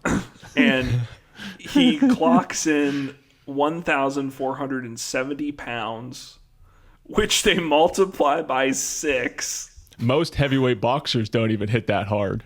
Right, which is a line we've heard from Jeff multiple times on this show. That the heavyweight boxer line. Is it heavyweight boxer wouldn't hit as hard as the 6 times or the strongman? The strongman, the 1,400. Yeah. So it gives the vampire a striking force of 8,820 pounds. Using that measure of 8,820 pounds, they're able to get the vampire claw to go through a ballistic gel in 1.07 seconds. So for those who didn't watch the episode, they rig up, like, similar to the pneumatic actuator they use for the teeth, they rig up basically just a little device that is like it swings, and they take the steel gauntlet that Leaf Baker used for the test earlier to determine the appropriate ratio. They mount that steel gauntlet onto like this swinging hand. They put the zombie head in the path of that swinging hand. The zombie head is just a ballistic gel. And it's like a foam dummy head, I think, with like hair and eyes, which is kind of funny. And then they just have they have that claw swing, probably not at 8,000 pounds. No way. But at large enough that it just goes right through the frickin' head. And so, in the theory of the test, into the zombie's brain, dealing an instant kill. Can I get my grievance relievance just out of the way? Yeah. This is the test that just kind of ruins the episode for me. That 8,820 pounds is so absurd for no reason. I want to put this into perspective.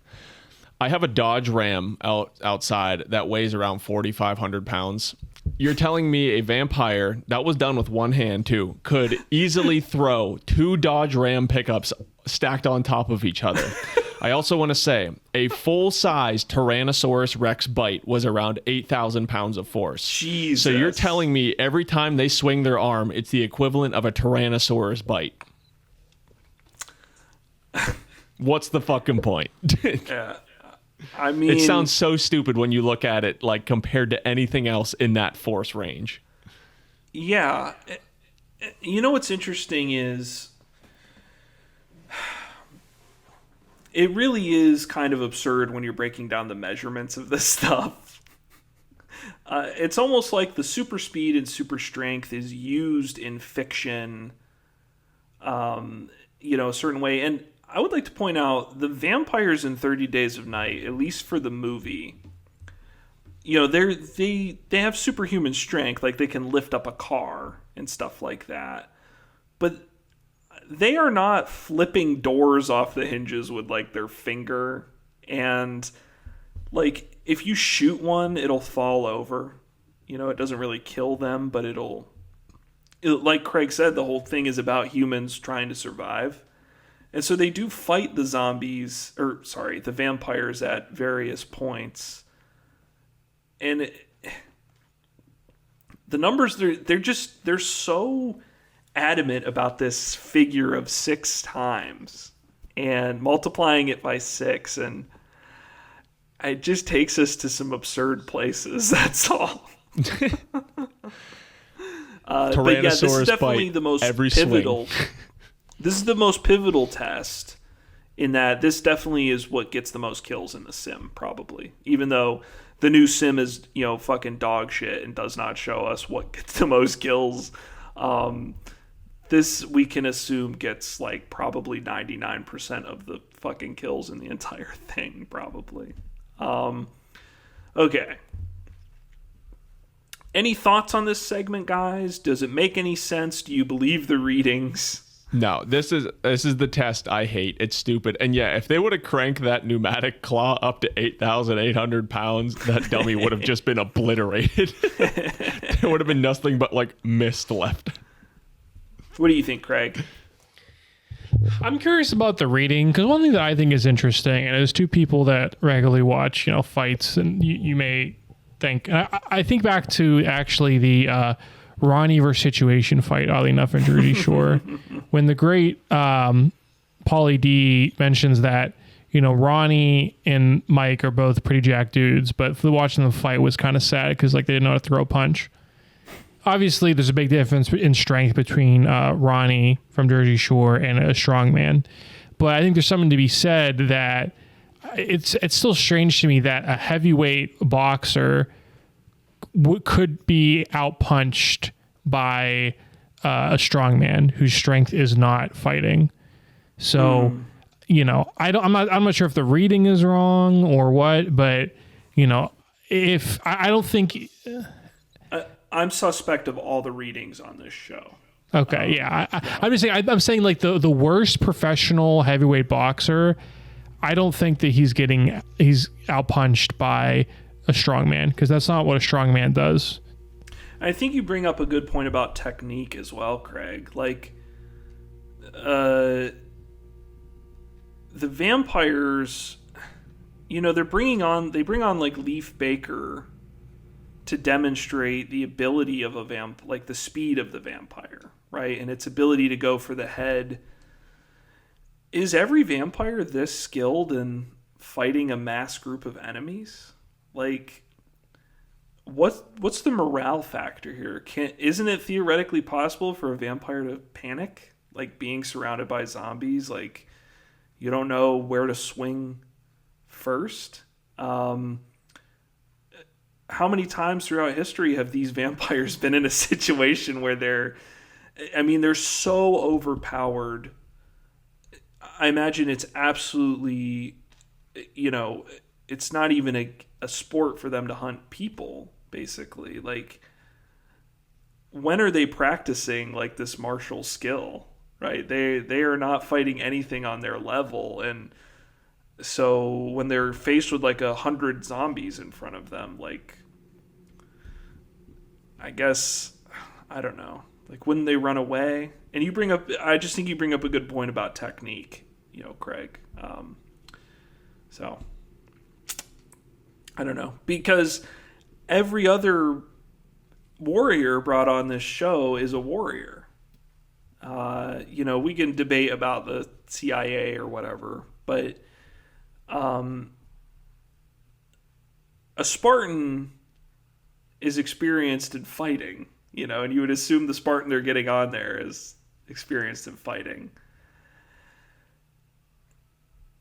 Is a vampire, like,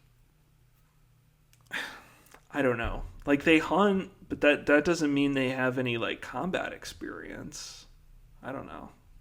It's interesting. But this stat of the ability to get the instant kill in 1 second, I think is basically, like, they try to establish, like, here's a fair number of zombies, but the ability to get an instant kill in 1 second is really what I think sells the ability of the vampire to overcome the zombie horde in this episode, basically. Okay. Oh, yeah, I also had one little note. I mentioned the Underworld movies, and in those movies, vampires use, swords, and then in the modern timelines, they have guns. Any reason a vampire could not use a ranged weapon? Because a ranged weapon is sort of, in my opinion, the go-to thing against a zombie, right? Like, if you can sit on the roof of your house and pick off a zombie, or if you're a vampire, I guess your castle or whatever, and pick off zombies with a sniper rifle, like, that's the way to go, isn't it? What about the Ouroboros virus, though, where the zombies were able to learn how to use weaponry? Or you shoot him in the head and it goes. Yeah. And Yeah, it goes, so Yeah. So there's a question, Luke, is how come the zombies can't use weapons? Well, right? these zombies are established as, like, the type of zombies that don't. But these vampires, obviously they don't. But as far as we can tell, like, couldn't they? They can't pick it up. They would just crumble the gun in their hand by trying to pick it up. They're so strong, so powerful. They can't even, like, can you imagine just being, like, having 8,800 pounds of force and, like, you gotta pick up a glass and it just explodes in your hand. You sit in a chair and it just, like, explodes underneath you. Not again. Like, can they turn that He power off? Sits on the floor, just goes straight to the floor.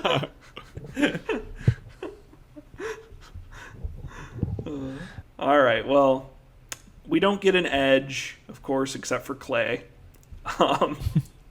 But it's sort of implied once again, like, vampire claws have the edge. I think if you were to break this down, the way you would sell it as a Deadliest Warrior producer is that the zombies sort of get an edge in numbers, and they get an edge in X factors, which we're about to talk about, and that the vampires get the edge in, like, physical capabilities or weapons, basically. And I guess you could say tactics, but they don't really. Mac mentions tactics, like I said at the beginning of this episode, and he kind of references it here and there. But I think they mention it in X Factors, actually. So They say at some point that vampires have, like, a social structure or, like, a social component between them also, where they have, like, a hierarchy.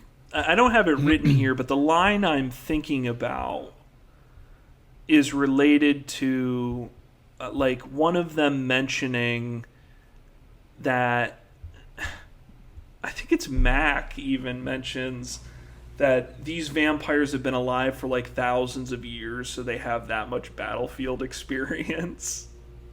And that's sort of what I was talking about earlier with the technique. It builds on what Craig mentioned about the technique, and I was sort of looking for what to say there, and I think that makes a lot of sense. Like, are these vampires, do they have thousands of years of battles experience? Because the vampires in 30 Days a Night, it seems, just hide up in Alaska, and they wait till the sun goes down, and then they eat everybody in the town. Yeah, they're not like Wolverine, or they're not like Lifetime soldiers. Yeah. Casca, the Eternal Mercenary. Like, there's a good chance, like, if I was a vampire, I wouldn't be signing up for Vietnam. Fuck that shit. I ain't doing that. What do I care? They also mention at some point, I can't remember for this part, they probably mentioned it earlier. They say that these vampires also have like 6 times human instinct. Like they go ultra instinct and they can like hear you from miles away and smell you. And they could like use their claws to feel vibrations in the walls. They feel vibrations on the wall. Yeah. It's just like, come on, really? Like they use that visual a lot. Yeah, so this is just basically like, this is not, and they, to the episode's credit, they do say at the beginning, like, this is not the seducing vampire that's living in a castle and, you know, is trying to lure the innocent virgin in so he can drink her blood. Like, this is a vampire that's just based on, like, a fucking, a wolf or a polar bear. Like... it's fine. You know, if this is the kind of vampire you like, that's fine. And that's what they chose for this episode. But, like, when you get these readings, it's just, like, it really is absurd. Like, he's got 8,800 pounds of hitting strength and 1,700 pounds of bite strength. And he has 60 shark teeth in his mouth. And he also moves 6 times faster than Usain Bolt does. And it's like you said, Lucas, like, this is like fucking create a character in Madden where like you're building just like an unstoppable character. Now, I'm going to break the fourth wall for a second, and it's the final episode, so why not? Where we use like our WWE things, can you imagine making a character that like fit this vampire bill? He would like hit one wrestler and he'd like fly out of the ring through the ceiling. We have to do that. Mod it. We'd have to mod the game, mod the sim. Lucas. Okay. For the zombie, what we do is he's like a weak character, but let's say it's like a 50-man Royal Rumble or something. It's just all him. 49. The like 20 warriors, right? Give or take, like the zombie or whatever. The other 30 guys are all just the zombie. And then you have one vampire wrestler and his stats are just insane. Like, he's just launching people out of the fucking ring. Like the Green Beret in the first one where he was like a ultra heavyweight with maxed out stats. And he was just picking people up and throwing them out of the ring. We need to do that shit. Oh my god. Okay. I'm in. There's only one man who can come back and defeat the strongest character. Max Geiger. He has to destroy what he's created. He's like, I've created a monster. Nobody wants to see Marshall no more. Okay, let's move on to X Factors. Lucas, you touched on this stuff at the beginning, but it's at this point in the episode we see Robert typing hive mind into a notepad on his computer. Yeah. It's literally, it's not even like, they couldn't even get Microsoft Word. It's literally Notepad. He's typing the words hive mind, which I thought was really funny. We also see on his computer screen that the vampire has 100 listed in every single X Factor, but that's not what we get in the X Factor segment. In fact, it's specifically stated at the end of the episode that the zombie gets the advantage in the majority of X Factors. So, just a little bit of a goof. Just a goof on the production's part, basically. I hope y'all are ready for this. First X Factor is intelligence. I will remark we do get a Robert Daly, oh, absolutely. You got the zombie that's literally living on his midbrain. You got the vampire, been around for centuries, stealthy, intelligent. It's got to play huge in our cinema. You know, absolutely. And so for intelligence, they give the vampires a 93 and the zombies a 9. There are no dumb vampires, apparently. Doesn't matter how... You could be the dumbest asshole on earth. As soon as you become a vampire, though, genius. Also, what did they say? Was it a 9 for zombies? Yeah. Yeah. What is a 1? You're talking 9 is a walking corpse. Yeah. Supposedly- No frontal It's a lobe. walking corpse. A one is me, dude. You know, what? If a 9 is a zombie, a 1's a Democrat. That's a joke for. It's a squirrel. Let's try and communicate with it. That's a joke for Mac. Rest in peace. Yeah, so vampires versus zombies. I mean, it's fine. I don't really have a huge problem with it. Like you said, Lucas, the problem with it is that like there would theoretically be dumb vampires, but I get what they're trying to say. The vampires are old, and so apparently they're intelligent because of that, and the zombies, don't think. They don't have the ability to like communicate or strategize. They're just. You ever been to a nursing home? Smartest people I've ever met. I've been to Congress. That's the Congress. Yeah, right. Next up is feeding instinct. The vampires get an 82 and the zombies get an 88. Isn't that the entire reason zombies exist, is to spread the virus and feed? Also to keep in mind, according to the logic of a previous aftermath, Napoleon Bonaparte, Feeding they have instinct? a feeding instinct. They have to. I just can't stop thinking about that. That statement just created so many wrinkles, and It's always a thought. Like, there's like a 10% Napoleon just like, I wonder what humans taste like. yeah. Yeah, they really did, Craig, fuck up.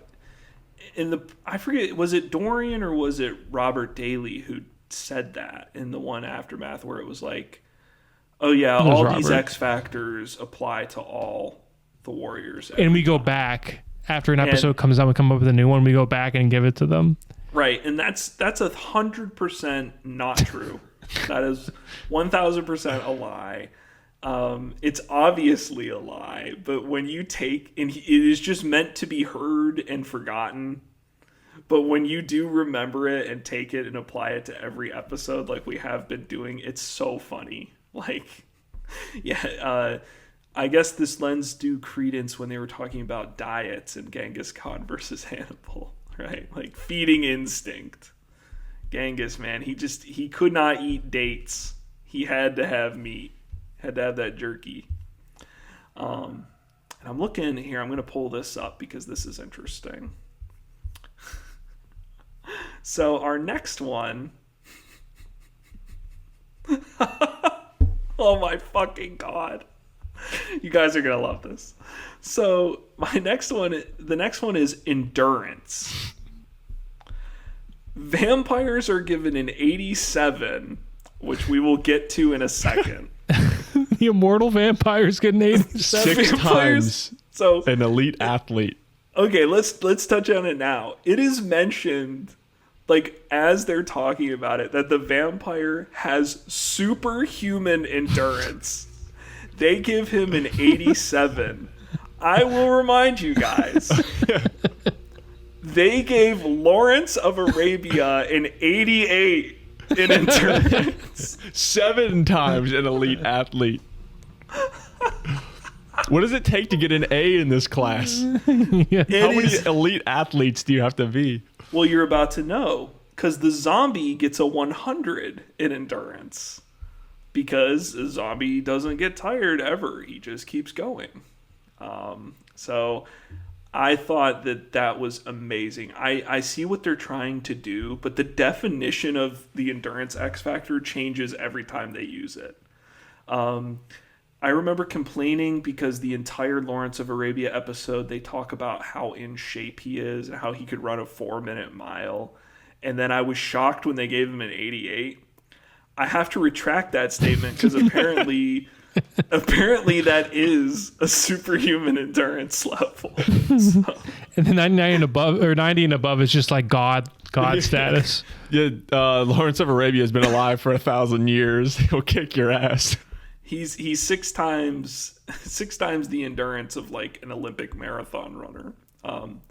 Now, +1, 6 times +1. those are the only 3 they go over, but there are X Factors listed, the secret X Factors listed on Robert Daly's computer. Real quick, I want to say I went to Universal Studios not that long ago before recording this, and I rode the Rip Ride Rocket, and Craig's suggestion about the secret menu, I'll go no more into it than that.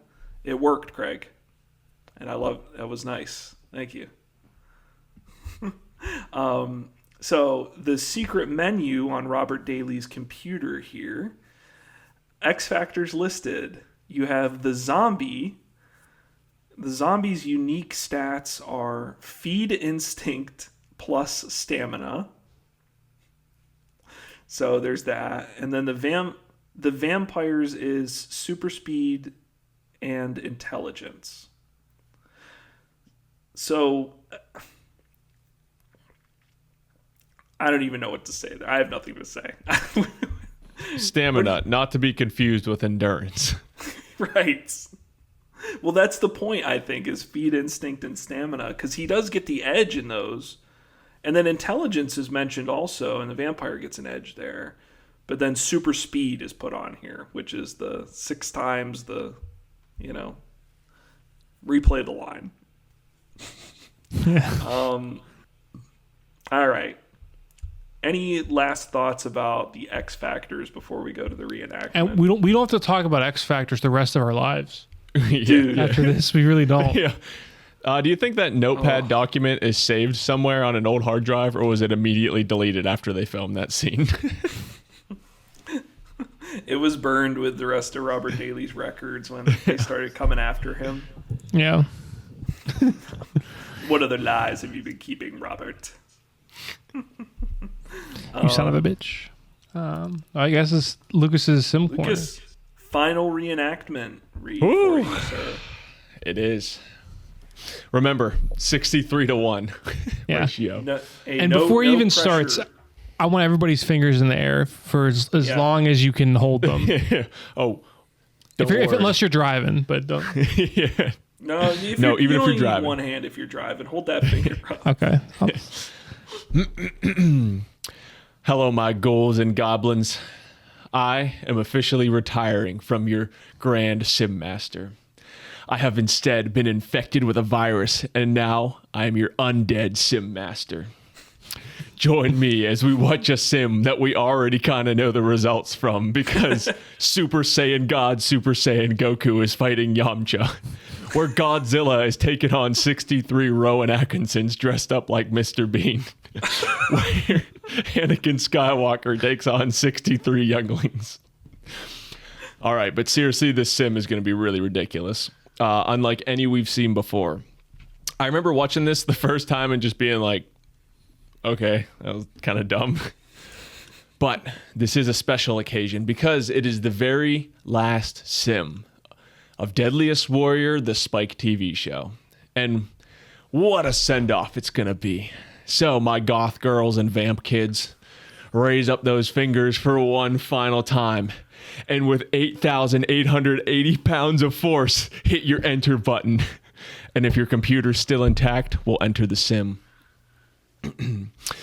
We open up on some zombies chilling in the underground, looking for brains and shit. Nothing on their mind except the grind of human flesh. Meanwhile, 3 coffins burst open as 3 godlike beings wake up. The vamps jump out of their coffins, ready for a fight. It's 3 versus 189. Also, there's one lady vampire, so we get some representation up in here. We see their social order quickly take place as the middle one is the leader and directs the other 2 vamps off in different directions. The one vampire walks along a hallway, grinding his nails, feeling every presence around him. He takes off at a speed that would make Usain Bolt drop his jaw, and he heads up some stairs. He starts feeling the doorway he comes across and leans in closer. That's when Team Zombie bursts through the fucking door and starts coming in at 2 feet per second. He kills a couple zombies, but needs a better position. He retreats backwards, but oh shit, he's surrounded. The vamp guy starts spamming the punch button like me playing Mortal Kombat 1, and the zombies start dropping. Allow me to sum up the next 30 seconds of footage. Slash, slash, slash, slash, slash, slashity, slash, slash. Presuming the other vampires are doing the same thing because the zombie numbers start plummeting. Their number hits 111, but they finally get their hands on him. They somehow pick him up and carry him to the ground, even though he can pick up 2 Dodge Ram trucks at the same time. We then cut to the lady vampire stalking in the hallway. She hears something, turns around. The other 2 vampires rush in and meet in the room that the third one is now getting torn apart. He kind of looks like Bruce Campbell, the one, I think I said that when we were watching it live too. The one vamp guy, the leader. So the zombies finally reach his heart. One vamp guy is toast. The other 2 vampires quickly run away. They open a door where more zombies are waiting. That's the horde in full effect, boy. One vamp guy finally unleashes his teeth, bites a zombie, and spits out the rotten flesh. Kind of like me spitting out those awful blood capsules earlier. They said they were raspberry flavored. That was the biggest lie. They were not.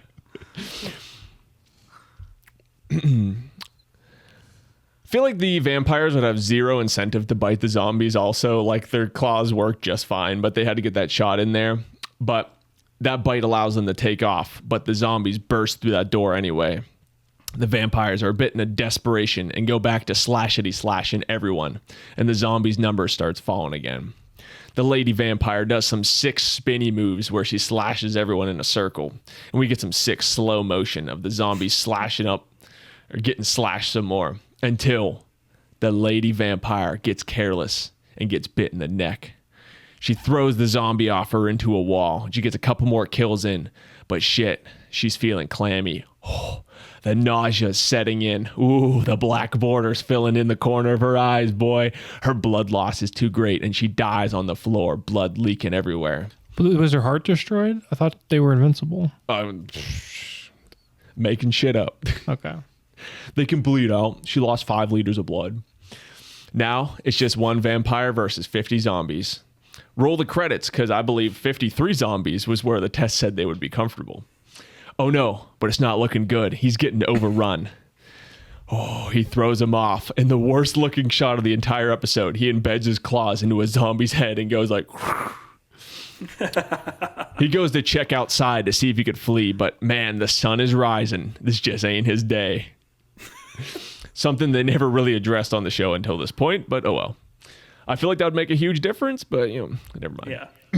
Anyway, inside, some slashity slashing, slash. 10 left, 7 left, 3 left, 1 left. And he throws him into a wall. The superhuman vampire team wins. Kind of an anticlimactic ending, but the sim was okay overall. It was kind of fun. But I do want to take this time to thank everyone for listening to my sim reenactments throughout the seasons.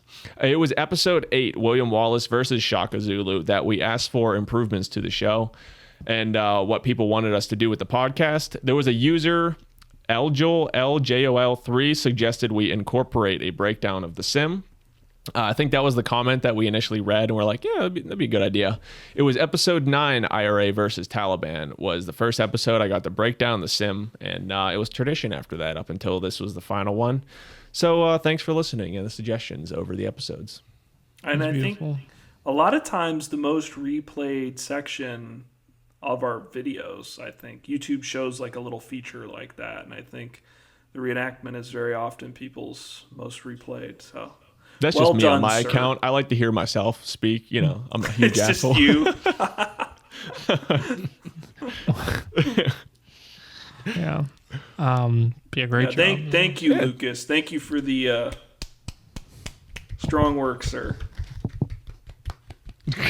Thank you. Yeah, I mean, obviously we can get into the results and then, you know, talk about the aftermath a little bit because this is a pretty good aftermath. But Yes. All right. So you heard him, folks. The vampires win. Total battles won. The vampires win 2,541 battles, which is 50.82%. And the zombies win 2,459 battles, which is 49.18%. And we do get our final, and I'm not going to miss hearing this. Robert Daly, it was a lot closer than I thought it would be. It is official. Every episode of season 3, he says that at the end. And you know what? And it For was the really first close. time, I will agree with him. It was very, very close. Yeah. He also says, quote, the zombies played to their strengths and numbers. They didn't play into anything. They're fucking zombies. Like they're the Atlanta Falcons with the run game. Like, Had a game plan. they really played to their strengths in this one. Overall effectiveness, which, you know, is the meaningless fucking shit ass stat we get these days. I despise it. So it sort of gives us an idea, but not really. The Vampire Claw, I think this is supposed to be overall, now that I'm looking at it, which is a complete switch up from what we usually get. Let me add this real quick. 49.48. Sorry, some live behind the scenes footage for you guys. Yeah, I'll assume that it all equals 100 would be my assumption. Well, I'm making sure. So it does equal 100, yes. So they actually do tell us kind of, we don't get numbers. We don't know how many kills this equates to, but we are given an overall percent with these rather than what we've been getting in season 3, which has been like the percentage at each range. So for example, if there's a bow, a sword, and a club, right? Like the bows will be like 55 to 45. Or sorry, it will be like 50 to 50. The sword will be 75 to 25, right? Like it'll be they add up to 100 in each range. This, they are the percentage of the 100% of the kills. So we actually do get a little bit of what I want to see here. I don't know why they can't just give us the damn numbers, but they do give us the percentages. So, Now, can I be a negative Nancy for a second and say they finally added them up to 100 for us on the episode where that doesn't make sense to me because it's not 5 on 5, it's 3 on 189. So adding those up to 100 doesn't really make sense with the results that we're given if you think about it. I'm not going to think about it. Let's keep going. Yeah. So they did it finally on the wrong episode. So out of all the weapons, the Vampire Claws get 49.48% of the kills. So basically, nearly 50% of all kills that happened came from the Vampire Claws. And to Lucas's point, if the vampires got 50.82% of the total kills, so wouldn't that mean like the Vampire Claws got almost all of that? You're right, Lucas. It is.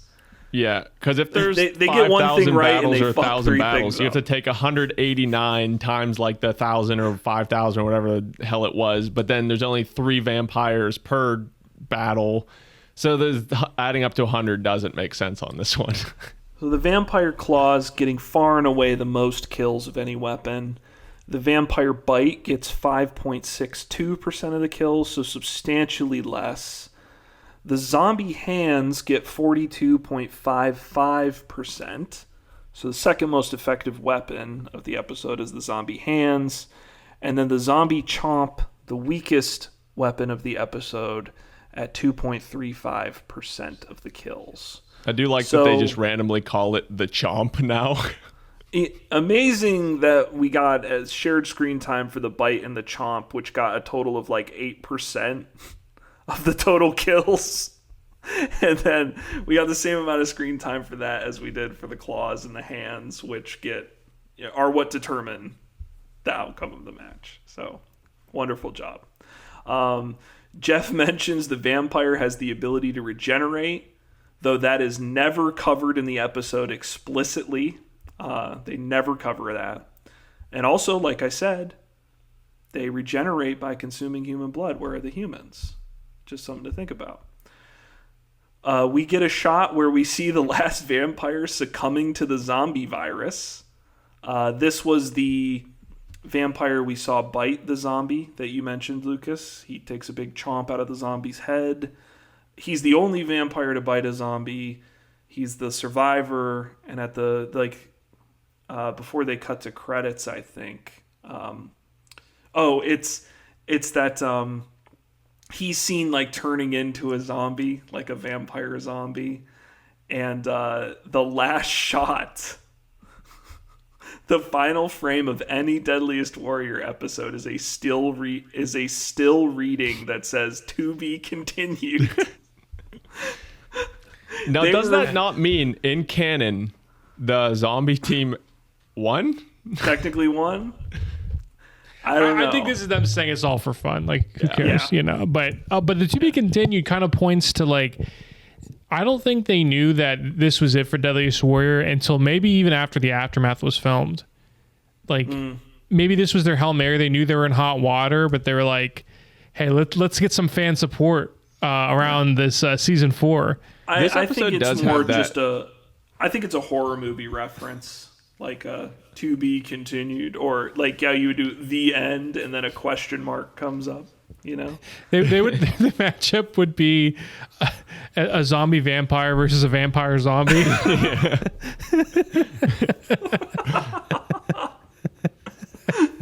What if the vampire zombie is a black belt in Taekwondo? He's making up shit. So, unknowingly, I think what they were doing is referring to when we get the rights to remake the show in the near future. Yeah. So, Yeah, I know. It's the prophecy. Before we get to final thoughts, gentlemen, let's jump over to the Aftermath, because this is a fun Aftermath. It's the final Deadliest Warrior Aftermath, so it's like the final thing these guys ever recorded together, as far as we know. And I told you, Craig, I was of the opinion while watching this that they knew the show was not coming back, because this is the most like chaotic, laid back Aftermath. I don't think anybody gives a shit. It comes off like when you're in TV class and it's like the last week of school and you're just taking the camera and filming whatever you want with it, because it's like, you know, you have nothing else to do. Like, just weird stuff. Like, and it's interesting with the Aftermath is like these last few Aftermaths, they like try random shit. Like there's art contests that are never in any other Aftermath. Like they're really trying to find any sign of life in this community, I feel like. And you know, but the Aftermath, I'm so happy it's on Amazon Prime, even though you have to pay for it. It's like I would go almost as far as to say it's essential. Maybe not totally essential, like but really long also. It's not that long, I don't think. That's what she said. Oh, classic. Sorry. That's what Bram told me. Bram. Well, let's fucking rip this Band-Aid off. So, welcome to the final Craig's Aftermath dungeon. Ooh. So we got a huge panel of Jeff, Armand, Mac, Matt. Put Matt Mook. Yeah, Matt Moak. Oh, okay. Sorry, I was he's the zombie guy that's scholar, the zombie research side. Yeah, I was like, is that a typo? Yeah, Matt and then Steve Niles. So a big panel. Robert Daly was not there, and I wonder if this was after they found out. Yeah, he was on the outs. Yeah, they were all laughing about him, like when the cameras were not running. They were like, "Yo, how about Robert?" Yeah. Great. That was one of the questions. That's the only questions they filtered out. Is like, yeah, what about Robert Daly? They were going to do a Try Guy apology video for season 4. It's like, one of the Try Guys was a bad dude. We're sorry about that. Yeah. Someone asks, why do zombies have super strength? Which I think they kind of cover in the show, but whatever. I got a better question. Why did... Yeah. So we've all, rewind if you want to see our, Explanation thoughts on that. Right. Dorian says it's because zombies don't have any strength inhibitors like pain. And as I kind of alluded to earlier, if you watch any anime, you should be familiar with this concept. Someone asks what the panel would use in a zombie apocalypse and where they would go. And Jeff obviously says he would get an AK-47. That would be his weapon. Because what else would it be? Next question, someone asks, what would a zombie vampire look like? And I was, did they ask like a kindergarten these questions? Like, what the fuck are these questions? What would it look like if it was a zombie but a vampire? And here's a conspiracy that I think is probably easily disproven. Kirian is reading off these questions. If the Aftermath was live and they're getting like these questions live, how did he have the questions printed out? It's interesting, unless they just print them really quick. Maybe that's all it is. It's got Cookie's printer pants from Ned's Declassified. Yeah. Anyone remember that? Two Ned's Declassified references in this episode. Right. Next, we get a highlight reel of Max Brooks, and I note that this is officially when they stopped giving a fuck with this one. It's so odd that they just have highlight reels of this expert. I noted what is going on in that the editors just cracked. Just like they gave up. Because they talk about him being Mel Brooks' son and say like he was very funny on set. And they never do anything like this ever again. Or not ever again, obviously, but in the past. Like a funny reel of Max Brooks. And it would be interesting to see like what expert would you want to see the highlight reels from? Just Sonny? Sonny or Voslov. Yeah. Or Mustafa Speaks. Coley Mustafa Speaks. Coley Mustafa Speaks. Or the guy that for the one Russian guy when he's like, I will grab your balls. Whatever that guy was. Yeah, it is. They insert like a Max Brooks fan cam. Yeah, it's very weird. And I think he does make a Twilight reference as timely. I'm sorry I keep bringing it up, but it's the elephant that they never address in this episode. That's Max like the Brooks. most popular thing at the time in like culture period, and they're doing a vampire episode, and they're like, "This is not those guys." Right. This is Spike TV, baby.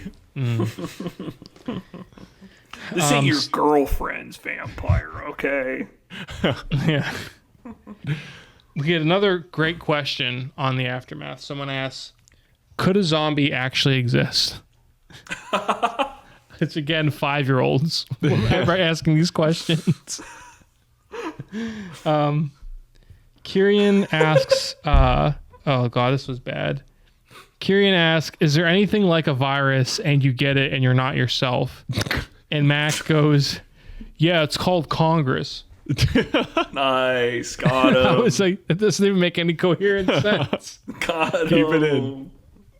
Yeah, it was just, he's just someone like, it's such a dad joke. It's like, Dad, can you like unpack that like at all?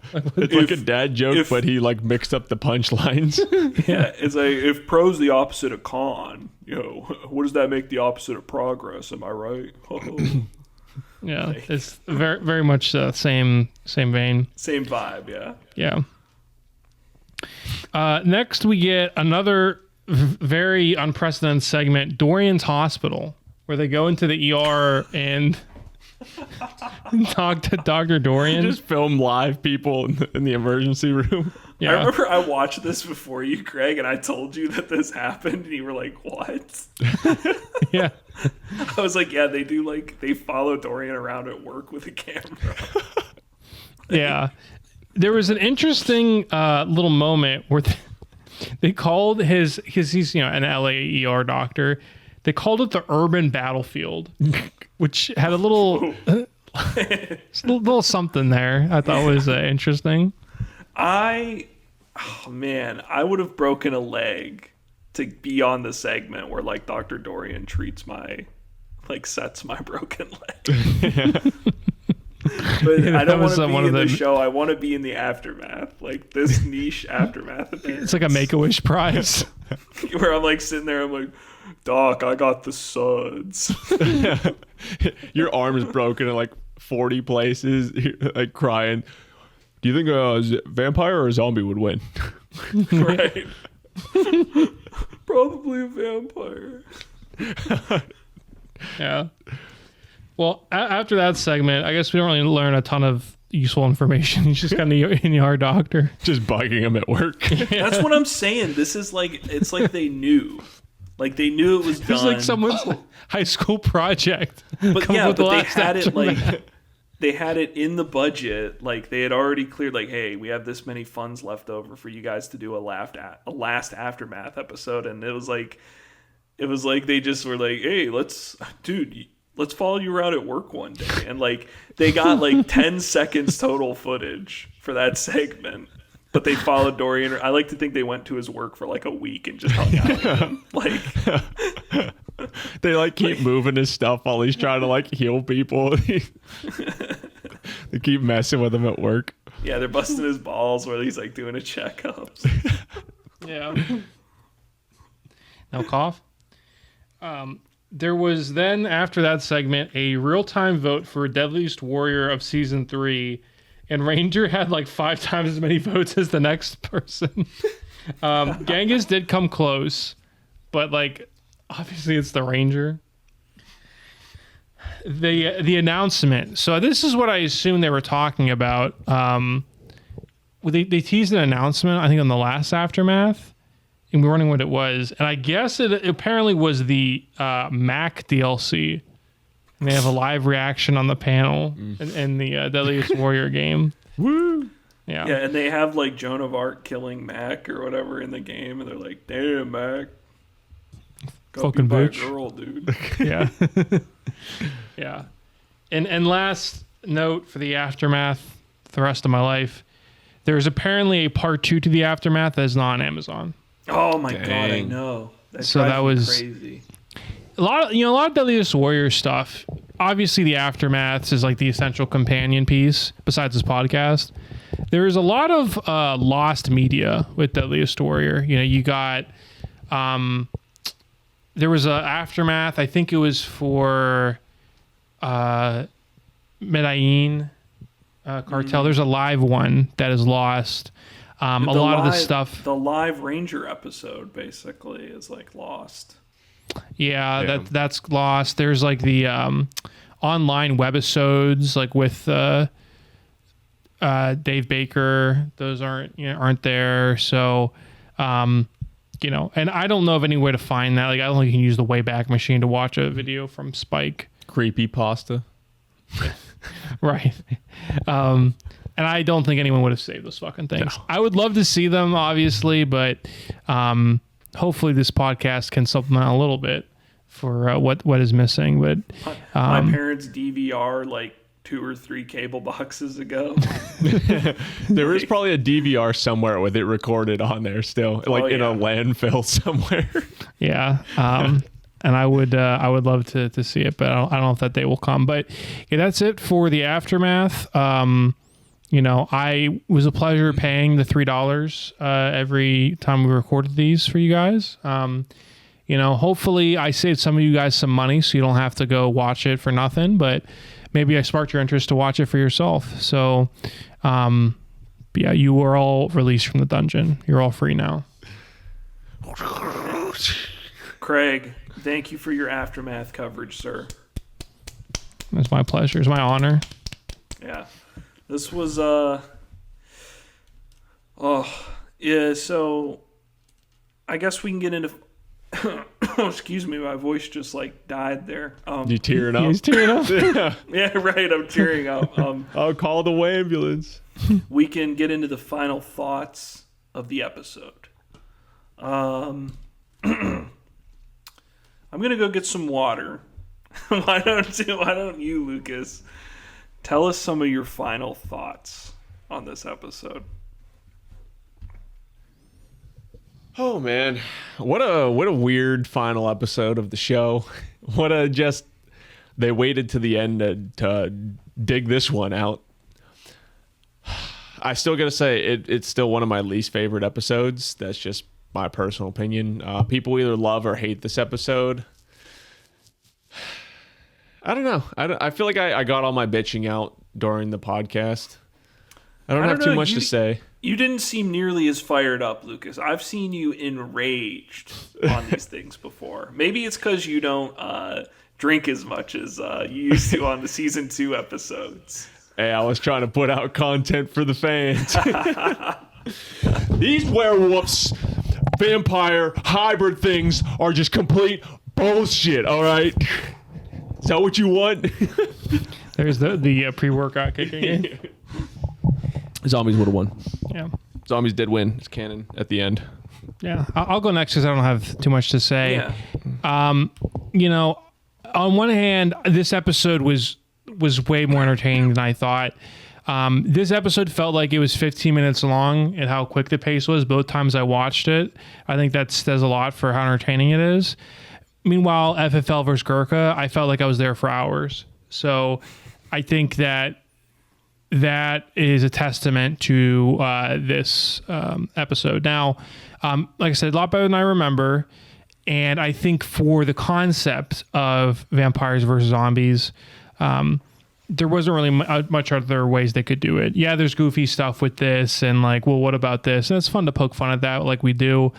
But there's no other version of a zombie or a vampire that I think would have really worked for this type of thing. And I think the tests, while there are some flaws, they're as entertaining as they can be, which, you know, is the whole point. Now, was this a story that needed to be told, zombies versus vampire? That's a bigger question. Maybe they just gave up, kind of like they did with the Aftermath. They're just having fun. I guess, to be fair, but when they came up with the concept for this episode, they probably didn't know it was the last one. But, you know, I'll just say this because obviously I have a lot of conflicting thoughts. I don't think it was the worst send-off in the world. It's almost a callback to the entertaining episodes of old that were just goofy. And, you know, as you see, the more serious they get in Deadliest Warrior, I think the show declines farther and farther. And this is a final farewell to leave as it entered, which is very goofy and stupid. So, you know, I can't give a definitive review one way or the other, but I will say I enjoyed this a lot more than I thought it would. Yeah, I agree with your point on the entertainment value. While you might call this I feel like you have to call this the worst episode of the show, like just kind of as a weird rule, like it's kind of not. It's not the worst one to watch, in my opinion. I will start by saying I'm not going to talk about season 3 or the show as a whole because we are going to do, you know, this is not the last episode of this podcast. We are going to do some wrap-ups and stuff like that where we, you know, pick the best experts and we talk about season 3 as a whole and the show as a whole. So yeah, we're going to pull the Terminator 2. We will be back. Yeah, this is the final thoughts only on Vampire versus Zombie. I said a lot of my piece.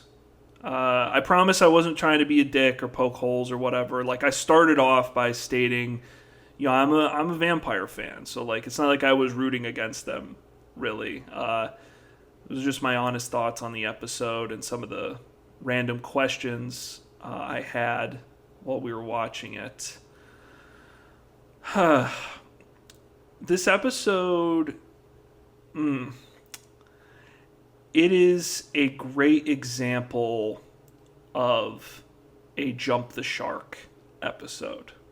And it's kind of fitting because it's their last one.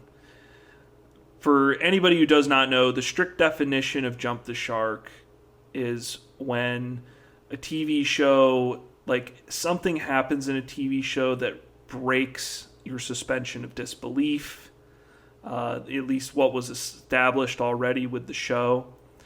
And, you know, it originally comes from, I think, the show Happy Days, which, your parents watched, I guess. I didn't watch that. But there's a scene where the Fonz, okay, Happy Days, I think, is a sitcom where, like, friends get together and joke around or whatever. I don't know. But it's a sitcom.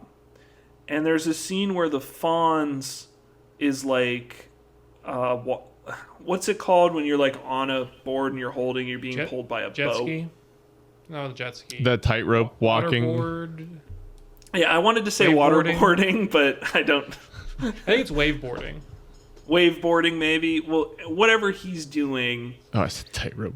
he's doing it, I think, in his Fonz leather jacket, and he jumps over a shark at the beach. And that's where the term jump the shark came from. And it was when the show started its steady decline in quality, because it was basically like the writers are out of ideas and they're breaking the rules of the show, basically. Like, why is the Fonz water skiing, that's what it is, water skiing in a leather jacket jumping over a shark? And I'm sure we all have favorite TV shows where we are automatically thinking of moments where it's like, you just sat there and you were like, the show's like dead, basically. And Game of Thrones with the zombie video game level. Beyond the Wall. Yeah, I was thinking about that. The Beyond the Wall episode of Game of Thrones comes to mind. Whatever season Rick and Morty's on now. Right. Where something just happens and you're like, it seems like everybody should have died in the previously established rules of this show. Like, this is the jump the shark moment for Deadliest Warrior. Like, talking, and they joke, like, they're doing it tongue in cheek, and I'm not Scrooge McDuck. I like to have a good larf here and there. This whole show is about how much I love to talk about this goofy Spike TV show.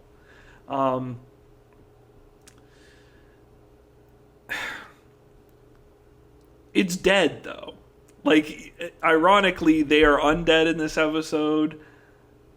When I watched this episode, I just felt, Alyssa's words where she did the sigh and she was like, how did it come to this? I just was like, I wrote that in my notes because I was like, that kind of is how I feel on a certain level, where I think back to the first episode we recorded with the Spartan and the Ninja, and being able to talk about the black eggs versus the spear, and Spartans out of a phalanx and a ninja in a straight up fight, and whether a ninjato is real, and how the hell do you pronounce the word ninjato.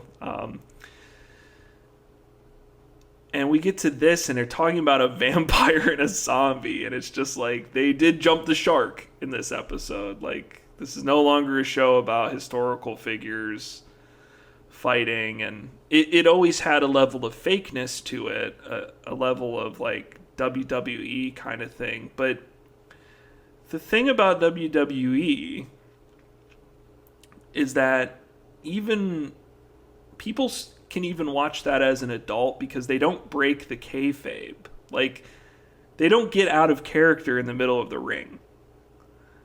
This is the show kind of getting out of character in the middle of the ring and being like, fuck it, let's bring on a crocodile. I don't know if I'm making any sense, but I feel like it jumped the shark here, and it feels like just a completely different show. It feels like a completely different show. Like, Deadliest Warrior is done. It died a slow death in season 3. And now we are looking at the producers.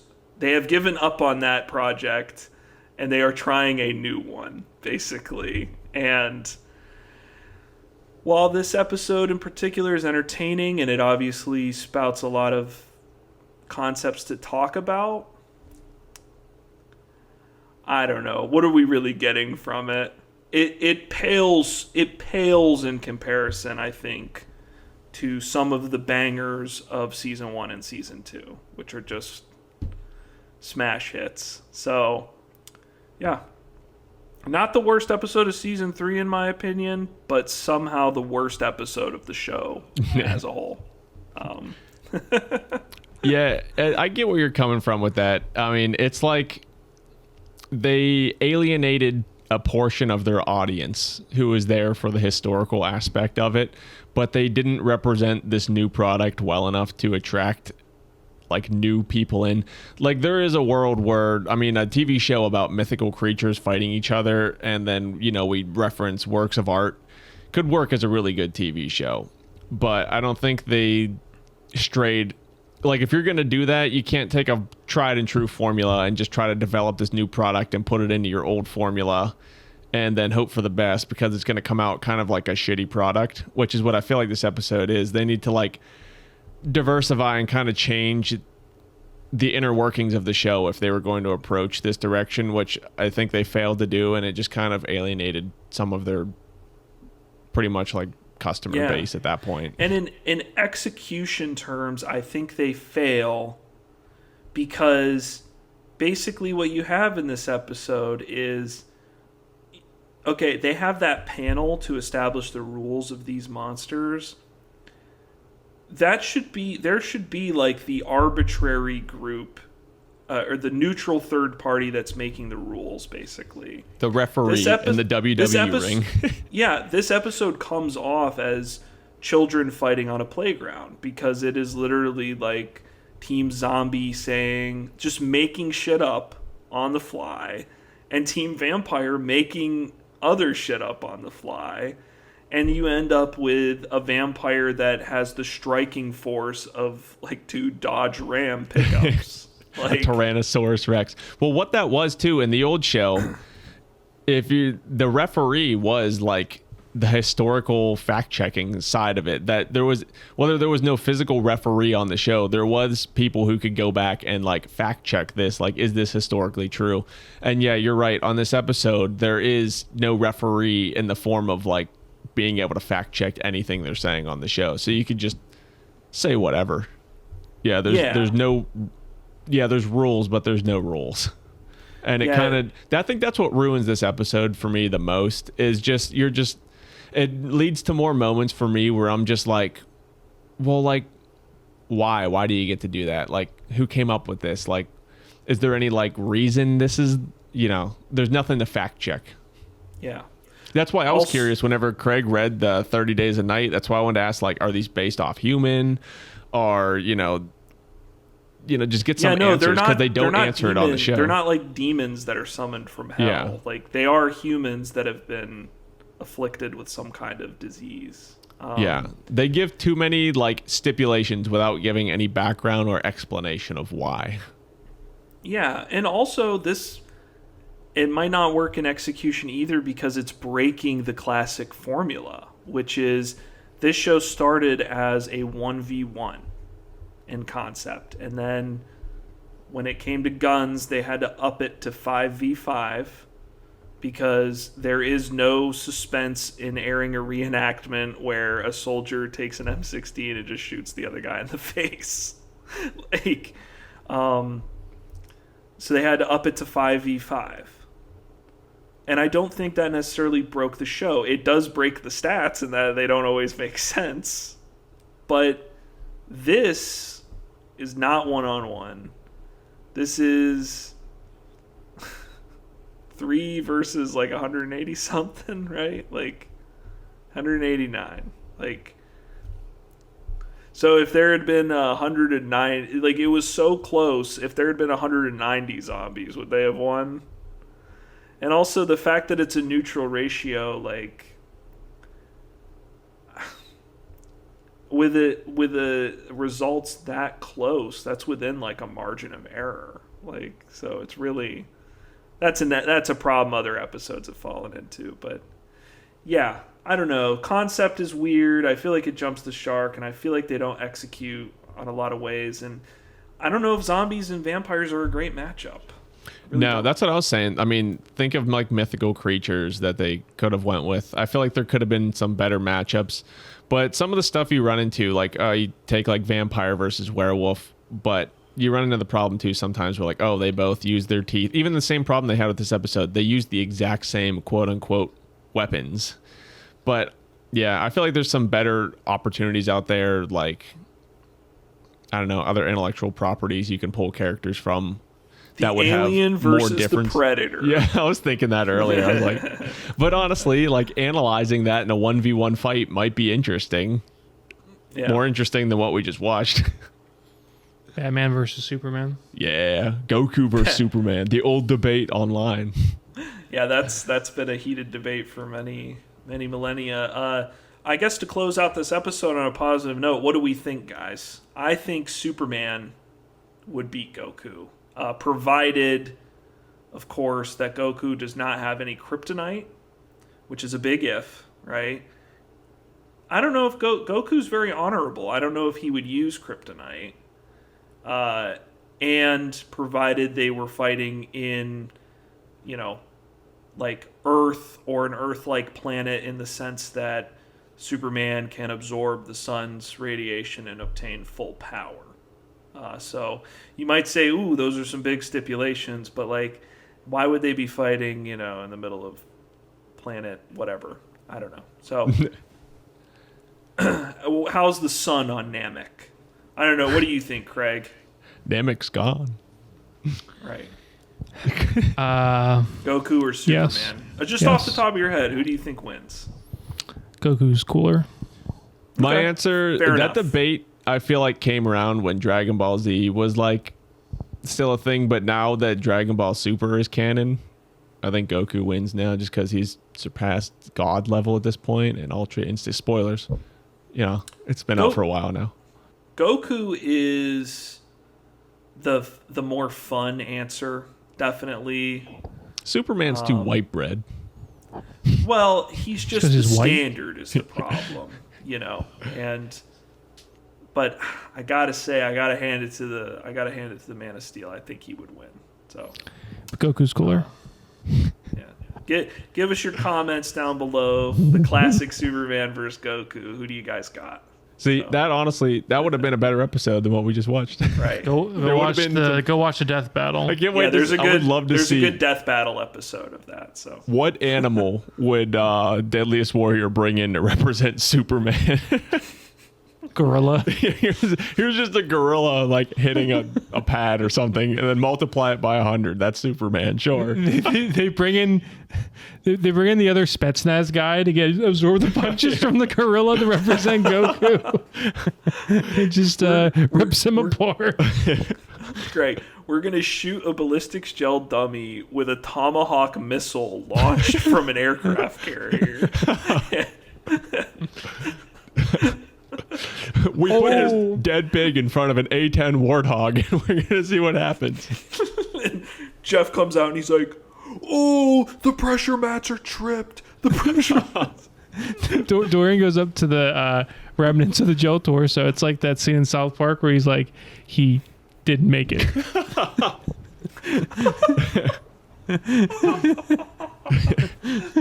Where they dress a pig up as Butters and throw it off the roof, and the dog is, he didn't make it. He didn't make it.